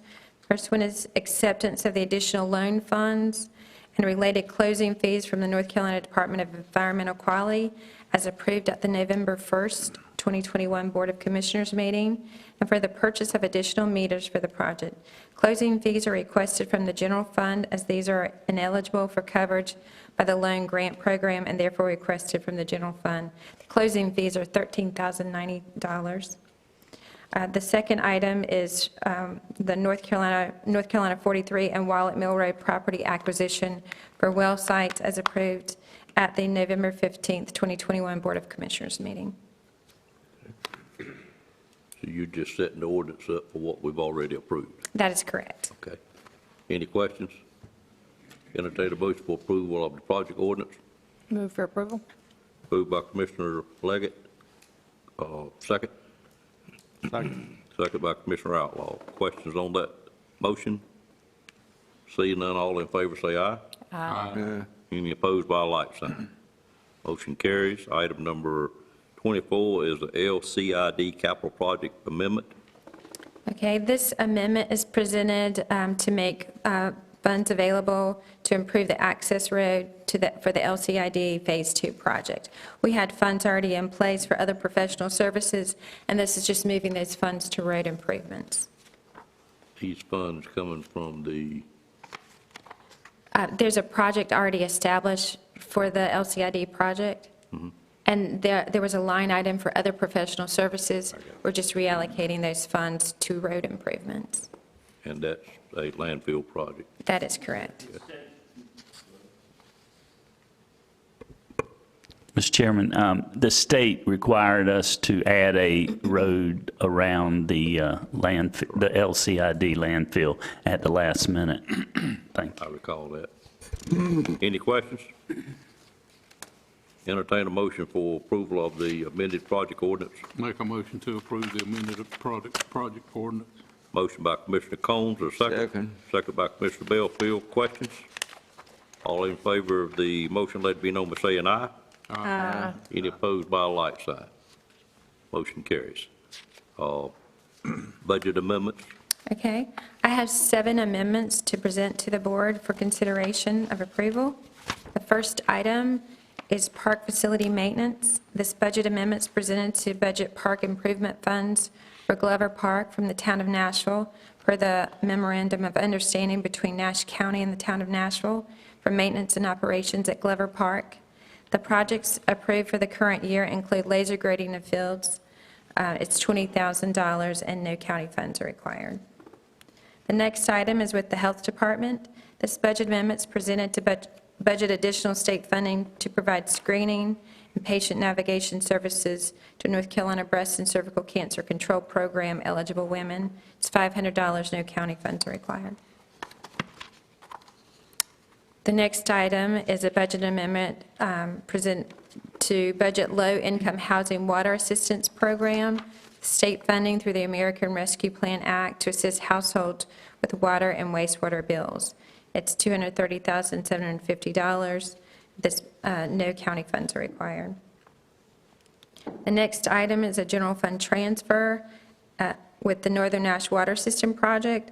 This budget amendment is to appropriate fund balance from the general fund to transfer to the Northern Nash Water System Fund to cover the closing costs associated with the additional state resolving fund loan funds to be received.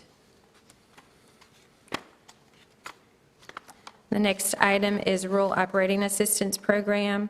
At the time the budget was adopted, final funding had not been set for the Rural Operating Assistance Program Fund.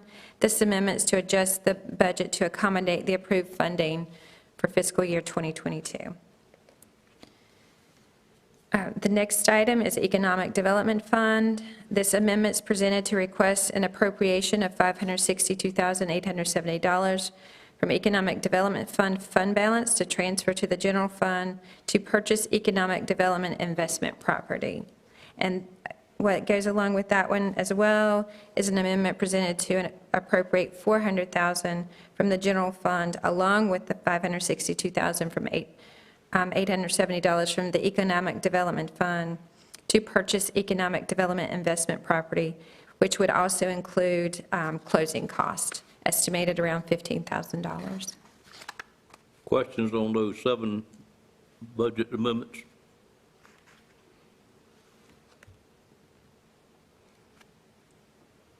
The first one about the laser grading of the fields, that comes out of the expenditure that the town of Nashville committed when we started looking at athletics. That is annual correct. basis. So that's where that money comes from? That is correct. Okay. And the one about, in social services, about helping with water and sewer bills with ARP money, did we cover that in the ARP committee, or is that a different pot of money? That is a different pot of money. 'Cause I don't remember that coming up. That is a completely different pot of money. It's a program through the state. Okay. And we had to register, our utility department had to register to use that money and to have this program available for our customers. But it's still considered to be ARP money? It is. Okay. Are there other different pools of money like that? Could be. There could be, they offer up something at different times. Gotcha. And Okay. this was one I recently just added. didn't think we had covered it in the big ARP pool of money. It is not part of that pool of money. All right. The general fund, I understand they wouldn't cover the loan fee, so you got to take that out of did it come out of general fund or come out of utility funds? It's coming out of the general fund. The first closing cost that we did for the loan also came out of the general fund. Okay, all right. And then the economic development, I knew we had a fund balance set aside for economic development. Mr. Lamb or Donna, either one, does that mean we have spent all of that money, or is there still money there left? There's still a little bit of money left. The fund balance in that account, I believe, is $641,000. So this is just a piece of it. Hopefully, once we sell the property, because it is investment property, we would put that money back into our economic development fund. So, but the 400 is coming out of the general fund, you just wanted to leave some money in I did. the fund balance of the economic development fund? That is correct. Okay, I got you. That's where you keep going back to and finding a little money when needed. I got it. Okay, any other questions? Seeing none, I'll entertain a motion to approve the 7 budget amendments. Move approval. Moved by Commissioner Belfield. Is there a second? Second. Second by Commissioner Leggett. Questions on that? All in favor of the motion, let it be known by say aye.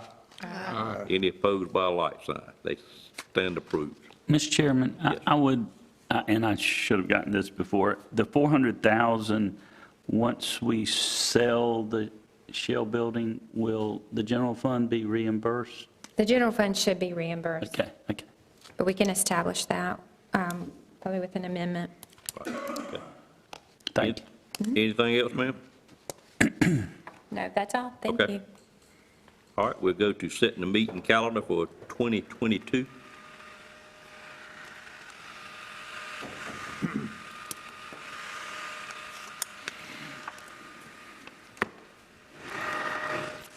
We're getting there, folks. Hold on. We're getting there. Yep. Good afternoon, ma'am. Good afternoon. Each year, the board adopts their meeting calendar for the clerk to publish for the public. This coming year, we have 2 meetings that will fall on holidays. The first being the second meeting in January, following on Martin Luther King Jr. holiday, and it's proposed that you move that meeting to the Tuesday after Monday, the 17th. So Tuesday, the 18th is the proposed date. The first meeting in September also falls on a holiday, the Labor Day holiday, and it's proposed that we move that meeting date to Tuesday, September the 6th. And then we have a couple of other dates to point out to you. We don't generally have a second meeting in the month of February, but I would like the board to consider us holding a second meeting in the month of February to discuss some preliminary budget discussions, being your new manager and trying to get some direction as we move into the new budget season. If we could consider having a second meeting in February. Also, the Commissioner's Budget Retreat, we're proposing dates of March the 23rd and 24th. And then also, staff is recommending, just like we did this year, we moved our second meeting in May to the 4th Monday in May, because May has 5 Mondays in it, and that is right in the middle of our budget season, and moving that May 2nd meeting to the 4th Monday would be helpful on timing with the budget season. Those are your calendar dates to consider for the 2022 calendar. I have a couple of questions, but I'm going to let commissioners bring up any questions you have first. Seeing none, the February preliminary business second meeting, will you want Mr. Outlaw to line up speakers for that meeting, or will it be totally preliminary budget discussion? That may be a time when we actually want to consider hearing from either the community college or school board. That's something that we could consider as far as outside presenters, probably not doing what we would normally do, make that more of a work session Okay. to talk about budget discussions. Mr. Outlaw? It's going to be a little bit early for the community college or the school system, I I was believe. thinking that, yeah. But I think you're talking about just getting general input on the budget. I think that would waive the need for an outside presenter or inside. I think you want to focus on the budget, let's focus on the budget. Yes, sir. Right, okay. All right. I agree with that. Yeah, I agree with it too. I just wanted clarity on what you had in Yeah. mind there. I would like to request that the board consider moving the September meeting instead of the 6th, the 7th. Maybe I looked at trying to move it another week, but there's not enough days in September to make that work without having 2 meetings in a row. But if we could move it to the 7th, I have something planned over Labor Day that I really need to have no meeting on the 6th, which is Tuesday, because I'll just be getting back. And if the board would kindly consider moving it to Wednesday, I would greatly appreciate it. It actually comes from my wife and not from me, if that helps me get it approved. Well, if you actually moved it, I'm not recommending this, I'm just saying an option would be you could move it to the 12th and then move the second meeting to the 26th. You'd have 2 weeks separating, and you don't have a meeting in the following month, so that may be an option too. But it would put the 26th and the 3rd back to back, the 3rd of October. That's true, that's true. Yeah. And I have noticed some locales do it on Wednesday, but anything we can agree on, that Tuesday after Labor Day has kind of given me a trouble each year, but I've worked around it. But I would ask this year that we move it to somewhere. Does Wednesday bother anybody? It's good for me. If it keeps you from getting divorced, we're fine. That would be expensive. I appreciate that. God, I hope she ain't looking good. Tuesday after Labor Day would be a conflict for me. It would be. How about Wednesday? I think Wednesday, not unless we change some activities at church, Wednesday would be okay. Did I just hear you make any kind of commitment, sir, or not necessarily? Well, I can make a commitment Wednesday. I think you missed my point, but we'll take it up later, sir. We'll talk about it when we take a break. Okay. Yes. There's 2 dates that I may have a conflict on. Sure. The second meeting dates. Yes. I would still, I may just need to attend virtual. I could still do the meeting. Right. But I may need to attend virtual. Is that an issue? And can somebody tell me we are still in a mode of operation, we can do that? Or can we always do that? I That's my believe we can question. always do that at this point. They've changed the law that you can at any time. Okay. Yeah. Well, if you're satisfied with that, that's fine. Okay. All right. And that may not come together, but I just Understand. wanted to Sure. let you know. Yep. Thank you.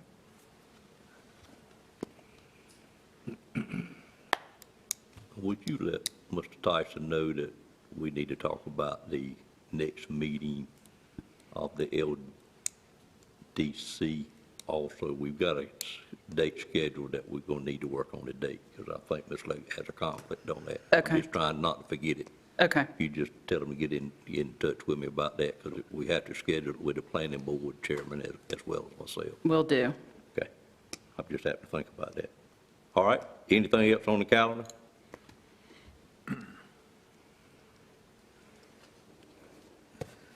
Need a motion. Yes, I'll take I would like to have a motion with those changes as discussed. Okay, I'll make a motion we adopt the calendar, except changing the date from September the 6th to September the 7th. Is that the only one we need to change? Yes. I think it is. Okay, I'll make a motion. All right, have a motion. Is there a second to that motion? Second. Second by Commissioner Wilkins. Any questions on the motion? All in favor of that motion, let it be known by saying aye. Aye. Any opposed by a like sign? Calendar is adopted, Mayor. Thank you. And the budget retreat, March 23rd, 24th. I have a thought on that. You just contact me. Okay. Okay. A location thought in Nash County. We'll move then on to item number 27, which is board appointments. Yes. For board appointments, the first one we have is for the Braswell Memorial Library Board of Trustees. There's a member that's term is to expire December 31st, Linda Hardy. Ms. Hardy is eligible, willing, and recommended for reappointment. Questions from the board or a motion? Mr. Chairman, I recommend that we accept Ms. Hardy to continue on the Braswell Board of Trustees. Have a motion to reappoint Ms. Hardy. Is there a second to that motion? And second, Commissioner Leggett. Any questions on the motion? All in favor, let it be known by saying aye. Aye. Any opposed by a like sign? Motion carries. Mr. Chairman, for the board's information, I am an ex officio member of that board, and therefore, Ms. Schatzer will become the ex officio member of that board. I'm not sure it requires board action, but if it does, you can do it at a future meeting. I just soon take care of it if it's okay. Do it right now. I don't think it does. What's that, sir? I don't think, I think that's an automatic appointment, county manager. I think it probably is in the library's bylaws, but it doesn't hurt to go ahead and make it formal. All right, I'd entertain a motion to put the new county manager in the place of Mr. Lamb on the library board as an ex officio member, which means it's a non-voting member, I guess. No, actually, it's an ex officio voting member, and we do have a meeting on Wednesday, I believe, of this week. But I will attend that one, and then the future ones, she'll be effective the 15th of December. No. Well, whenever the next meeting after. It wouldn't be December. Oh, okay, effective December. I understand. Gotcha. All right, have a motion. I entertain a motion for that approval. So moved. Moved by Commissioner Outlaw. Is there a second? Second. Second by Commissioner Combs. Any questions? All in favor of the motion, let it be known by saying aye. Aye. Any opposed by a like sign? Congratulations, ma'am. Thank you. The next one is for our Farmers Market Advisory Board. We have terms expiring for Bobby Joe Fisher, Daniel Bissett, Davis Ferris, Kevin Bullock, and Stephanie Collins, December the 31st, 2021. All of these members are eligible, willing, and recommended for reappointment. I think it's supposed to be David Ferris, the Chamber of Commerce. That's why I paused. I'm not sure why I've got Davis there. I apologize for that. David Ferris. It says David on the list. On our other list. Okay, I apologize for that typo. Pleasure of the board. You have 3 members that can be reappointed. Mr. Chairman, I motion that we accept the said names as read for the Farmers Market Advisory Board. Okay, is there a second to that motion? A second. Any questions on the motion? You want to read those one more time, please? Yes, sir. Bobby Joe Fisher, Daniel Bissett, David Ferris, Kevin Bullock, and Stephanie Collins. So it's 5, not 3. There are 5 of them. Okay. I'm glad you read it again. It's 5 reappointments. All in favor of the motion, let it be known by saying aye. Aye. Any opposed by a like sign? Motion carries as well. Mr. Chairman, again, I'm the ex officio member of that board. I'm not sure it requires board action, but I would suggest that you formally appoint Stacy Schatzer as the ex officio member of that board. Effective December the 15th. It's fine. Okay. All right, I'd entertain that motion as well. So moved. Moved by Commissioner Outlaw, second by Commissioner Wilkins. Any questions on that motion? Are you keeping notes? I am. All in favor, let it be known by saying aye. Aye. Any opposed by a like sign. Motion carries. Thank you. The next one is for the Agriculture Advisory Board. The advisory board has terms expiring for Brandon Moore, Michael Strickland, Ronnie Weaver, and Orville Wiggins on December 31st, 2021. All of these members are eligible, willing, and recommended for reappointment. Pleasure of the board. Make a motion, we reappoint these members. Have a motion, is there a second? Second. Second by Commissioner Wilkins. Any questions on the motion? All in favor, let it be known by saying aye. Aye. Any opposed by a like sign. Motion carries. Okay. The Upper Coastal Plain RPO Transportation Advisory Committee has appointments that you all reapprove on an annual basis. The appointments are unchanged moving forward. They are for Commissioner Outlaw, the town of Middlesex, the town of Spring Hope, and the town of Red Oak. And they are eligible? Yes, all eligible, willing, and recommended. All right. Pleasure of the board. Move approve. Moved by Commissioner Belfield, is there a second? Second. Second by Commissioner Combs. All in favor say aye. Aye. Any opposed by a like sign. Motion carries. Okay, and the last one is for the Nash County Board of Adjustment. We still have a need for an alternate member, number 3, to serve on that board, and I have not received any additional information about a recommendation. Okay, any member have anyone? I think you were working on it, Mr. Belfield. Do I remember that correct? Mm-hmm. Okay. Anyone or move it to January? Not today, I don't. Okay. Don't have one. All right. Mr. Lamb, are there any more of nature of ex officio members or anything else you got on top of your head we need to take care of prior to December the 15th? I think the chamber, but we might have already done that one. I think you've already done Yeah, that. yeah. I believe that's, I can't remember of any at this point. All right, thank you, the board. Just let us know Okay. Thank you. if you need something to do. All right, then we'll move on to item number 28, which is the monthly tax report. We'll call forward the most patient woman that works for the county, Ms. Dorso. Good afternoon. Good afternoon. Yes, at this time, I'd like to present the monthly tax report. As you all know, this report is designed to keep the board current on activities in the tax collector's office.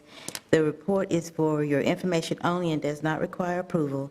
However, it is recommended that you accept the report so that it'll be noted in the minutes. And if there are any questions, I would be glad to answer. Any questions on the report? I have a comment, Mr. Chairman. Sure. This report indicates that for the current year, we're behind where we were last year. The November numbers that have come in at the end of November, absent the motor vehicles, indicates that we collected quite a bit of taxes in November, and those percentages are now going to be higher for November than they were last year. So, And one of the reasons for that is we had one of our large taxpayers that had not paid. They paid in November, so that helped catch us up a whole lot. Must have been a large one. It was. Okay. All right. Glad they paid. All right. Any questions? It's noted that the report was given for the record. Item number 29 is tax refunds. Yes, sir, we do have a refund that we need approval on so that we may disperse those funds.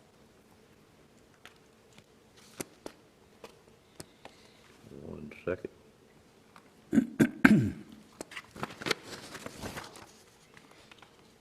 It's all one person, multiple years. Yes, sir. All right, I'll second the motion to approve the refunds. So Move approve. Moved by Commissioner Wilkins, second by Commissioner Belfield. Any questions on the motion? All in favor of that motion, let it be known by saying aye. Aye. Any opposed by a like sign. Thank you. Thank you, ma'am. Next item on the agenda is commissioner comments, and I'd open the floor up to any commissioner that wishes to make a comment. Mr. Chairman. Mr. Outlaw. Just mentioned that in January for our inside presentation, I think myself and Ms. Shatton are on the same page with this. We're planning to have the Communications Department present the information related to county versus city life. That would be our inside presentation. And this takes us back to the issue we previously had with some of the propane cannon issues. And also for the outside presentation, and I have not finalized this yet, but I would like to recommend that we have DOT come in and just kind of give us a general update on this project on Eastern and Sunset Avenue and future expansion along Old Carriage Road without objection from the board. No objection here, sir. And I'll be making that contact with the representative this week and finalizing that. Okay. I think I told you I may have overstepped my bounds on that. Well, it won't be a problem. See, there's one little matter there that's come to my attention that I'll discuss it with you offline, but, and I would discuss it with that individual before they made the presentation as well. I think it's something that needs to be addressed. Left turn issue, I suppose. That's correct. Okay. All right, other comments from commissioners? Got a comment? Yes, ma'am. I just wanted to report that the Land Use Plan Working Group met last week on December 1st. Thank you. And we received the preliminary results for the citizen survey that had been advertised and posted online. And hopefully those results will be posted on the project website soon. The results of that survey was very interesting and clearly expressed the sentiments of many of the speakers we have during public comment that often oppose dense development that's going on in especially the southern part of the county. And so there's different things we're looking at to try to address that and help the county grow in a positive way. And the committee will meet again in January. If you don't mind me asking you, you would make that report after each meeting to keep the board informed, I'd greatly appreciate it. I can give as little or as much detail as y'all want, but that's kind of the broad strokes of it, that we did receive the results of the survey. But we need to be reporting to the board, and it's you and myself and Mr. Arrington on there. If you would do that, Okay. it'd be appreciated. Certainly. Okay, thank you, and thank you for bringing that up. Anything else to add to it? I think just looking at the survey results here, loss of farmland and impact to natural resources, that was the number one concern of Very clear. folks. And how many survey, how many people did we have? If you got It was 585 participants, and they said that was about average. Yep. Okay. And we had a very detailed meeting, I thought, lasted 2 hours and 40 minutes, about 40 minutes overtime, but a lot of great discussion between the planning board members and ourselves. It's obvious that we have different thoughts out of the 7 either planning board members or commission members. Certainly some different thoughts on the planning board, some different thoughts on the commission board, but it's going to be a great exercise, and I hope we've got a document that we all, of both boards can sign off on when we get through and all join in on and move forward in the future. But it's very timely to get it done. Maybe it'd been nice to have had it approved at this point in time, but that's where we are, so we're going to keep pushing to get it done as quick as we can, but make sure we do a thorough job of it. When do you think that will be? When will it be complete?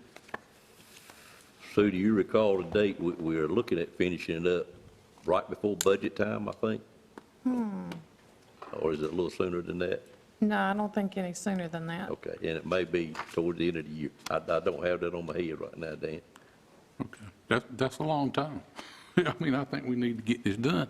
And I think that, as we have seen by some people's opinions and sentiments this morning, that, I got Adam to send us this thing. So far, we've approved 785 lots in southern Nash County. And That's most of them are 20,000 square feet lots. That's in And two I- districts, isn't it? That's in two districts. Districts, right. District 3, which is mine, District 4, which is Sue's. And I think we need to take consideration that, you know, when is enough of this kind of growth enough? We need to change the landscape, the look, before it all looks the same, and we have developed every little corner that's available in 20,000 square foot lots with cookie cutter housing, that we need to plan that everything don't wind up the same in southern Nash County. You know, we'll be glad to share some of these 20,000 square foot lots with some of these other districts, because we about had enough. Thank you, sir. Other comments from commissioners on anything on your mind? I don't have any comment on that. I've got some already. You don't have 800. No, but I got first. He got the first ones. No said. I know you did, and I'm sorry. Mr. Bellfield. I'd like to make comments on safety. What's the word, safety? Safety. Okay. Yeah. We look at the world and look at the country. It looks like now we're in a situation where nowhere is safe. You're seeing shootings and killings in the churches, in the schools, in the shopping centers, and in neighborhoods, you can say communities. And I just think we all need to be concerned that nowhere is safe, that we need to take precaution to at least minimize some of this situations that are going on. Some of it is mental, and mental health ought to be one of our top priorities in this nation, in this state, and even in the county. I think about it every night. I know last night I heard more gunfire, I mean just rapidly. So it's in it. It wasn't in my immediate neighborhood, but it was where I could hear it. And it's the second time in about 5 or 6 days. So we just can't take, in my opinion, we can't take things for granted that over in this area is safe, and over there is where all the unsafe activities. When you think about your school with your teenage kids, and even I read a situation where a child 6 years old took a gun to school. And that's a shame, even though he didn't use it, but he had it, and it was loaded. So we need to, coordinating along with the sheriff and the school system, and even we need to encourage in public buildings that we have cameras that you can see what's going on, and they probably need to be monitored. But it's something that I think we ought to call attention to, and it's getting worse rather than getting better. They said there are more people are being killed by weapons than people actually dying from natural birth here in the United States of America. Thank you, Mr. Bellfield. I just have a comment. Sure. You just need to remember that those guns didn't kill anybody. It was the people that was carrying them. And I would like to at this time publicly thank the Sheriff's Department for a case they've worked on in my district. It was a serious situation, and they worked on it day and night until they made the arrest of the people that did it. And I just publicly want to thank the Sheriff's Department for what they did. Thank you, Dan. Can I just make one more quick comment, Sure. a constructive comment This on is this? the time we're in. On this land plan. I don't know because I'm not on the committee, but is the committee looking at the county in its entirety and coming to some determinations as to this tract of property, this land, this area, this region is suburban growth, and beyond that is rural growth, and in suburban growth, you might allow lesser or higher density than in suburban growth? So just to just pull something out of the air, so in suburban growth, you might allow R20 CZ, but in rural growth, you might not allow anything less than R30. Is that something that the committee is looking at, something like that? Well, actually, that's what we work under now. We have suburban growth where we have designations. And Well, the rural reason growth. you're looking at the plan is because obviously the plan's not working. You see That's that right. from the people that are coming in here Right. at every meeting. So I Yeah. assume you're looking at changing the landscape to change where you can do 20, 30, et cetera. That's the way, that is a way to Because I change think that. that's to Mr. Cone, Dan's point. Right. that I think that's kind of what they're looking for. Sure. And I agree. You can reach a point where enough is enough. Right. Yeah, that's the way the plan we currently operate under is structured, and that's what we're operating under. And as some commissioners think, that's not our desire to have any longer, or possibly our desire to have any longer. Therefore, that part will be altered some. There Or will and be you some could- changes. There will be some Allow changes for- to that, but it could also be some changes in what's allowed in each of the proposed growth areas. So it's two ways to tackle the issue that's at hand. Well, I look forward to seeing that plan when it comes out so we can review it. Right. Sure. Okay, others?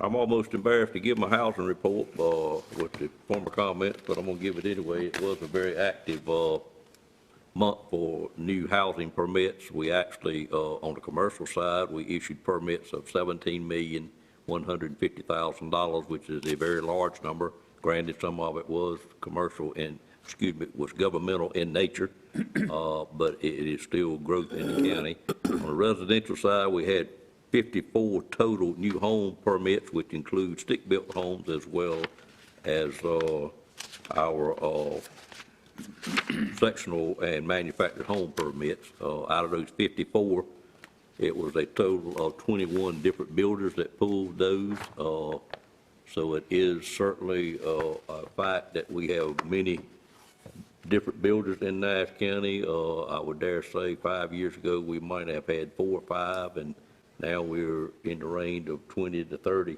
different builders pulling permits. And so the residential side is continuing to grow.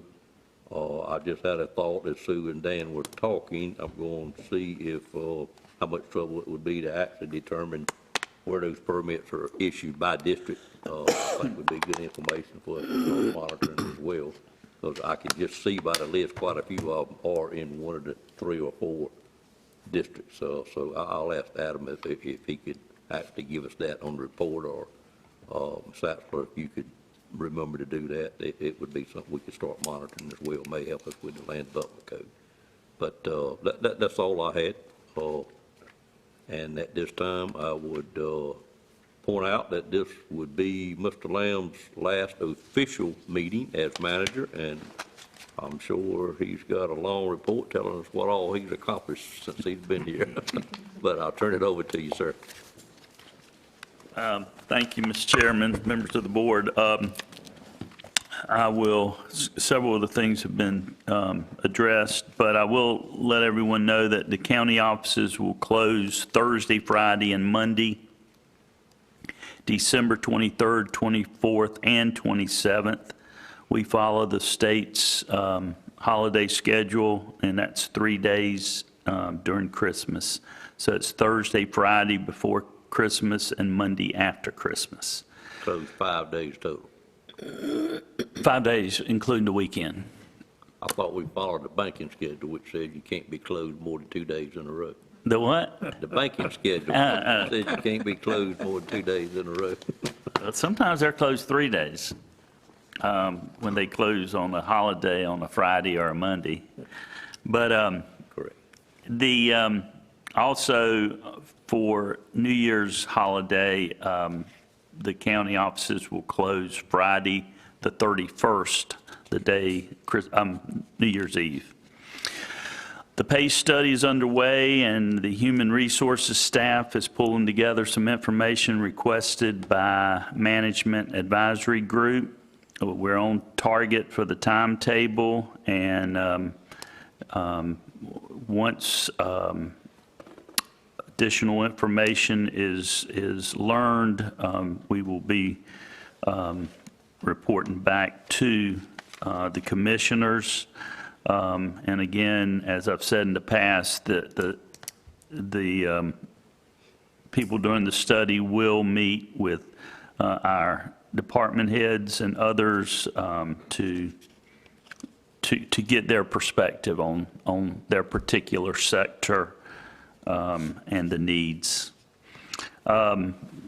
Just to let you know about sales tax, again, for the month of October, we had a really good month, 1.67 million. Over the first 4 months of the year, we're running about 700,000 or 800,000 more than budgeted. We're at 67.62% and 33.33% would be par. So sales tax continue to come in at a over budget rate. And y'all don't have enough time for me to talk about all the great things I've done. So we'll allot you a time for another day, sir. How about that? So that's all I have, and I thank you, and I do appreciate my service here. It's been an enjoyable 8 years. I will still be working until the end of January, but upon my recommendation, I do appreciate y'all making Stacy's effective date the 15th of December, so that at least I will be nearby and on the clock one way or the other, available to her if she needs any information. But I can assure this board that after February 1, even if it's February 1 a year from now, I am available to assist Stacy and this board in any way I can help you. Please give me a call if you have any questions. Sometimes there's institutional knowledge that the current person may not have. Of course, Stacy's been here about half the time as assistant that I've been here, so she knows most everything.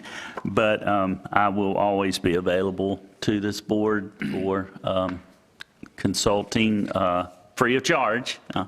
When you say consulting, it sounds like you're going to send a bill.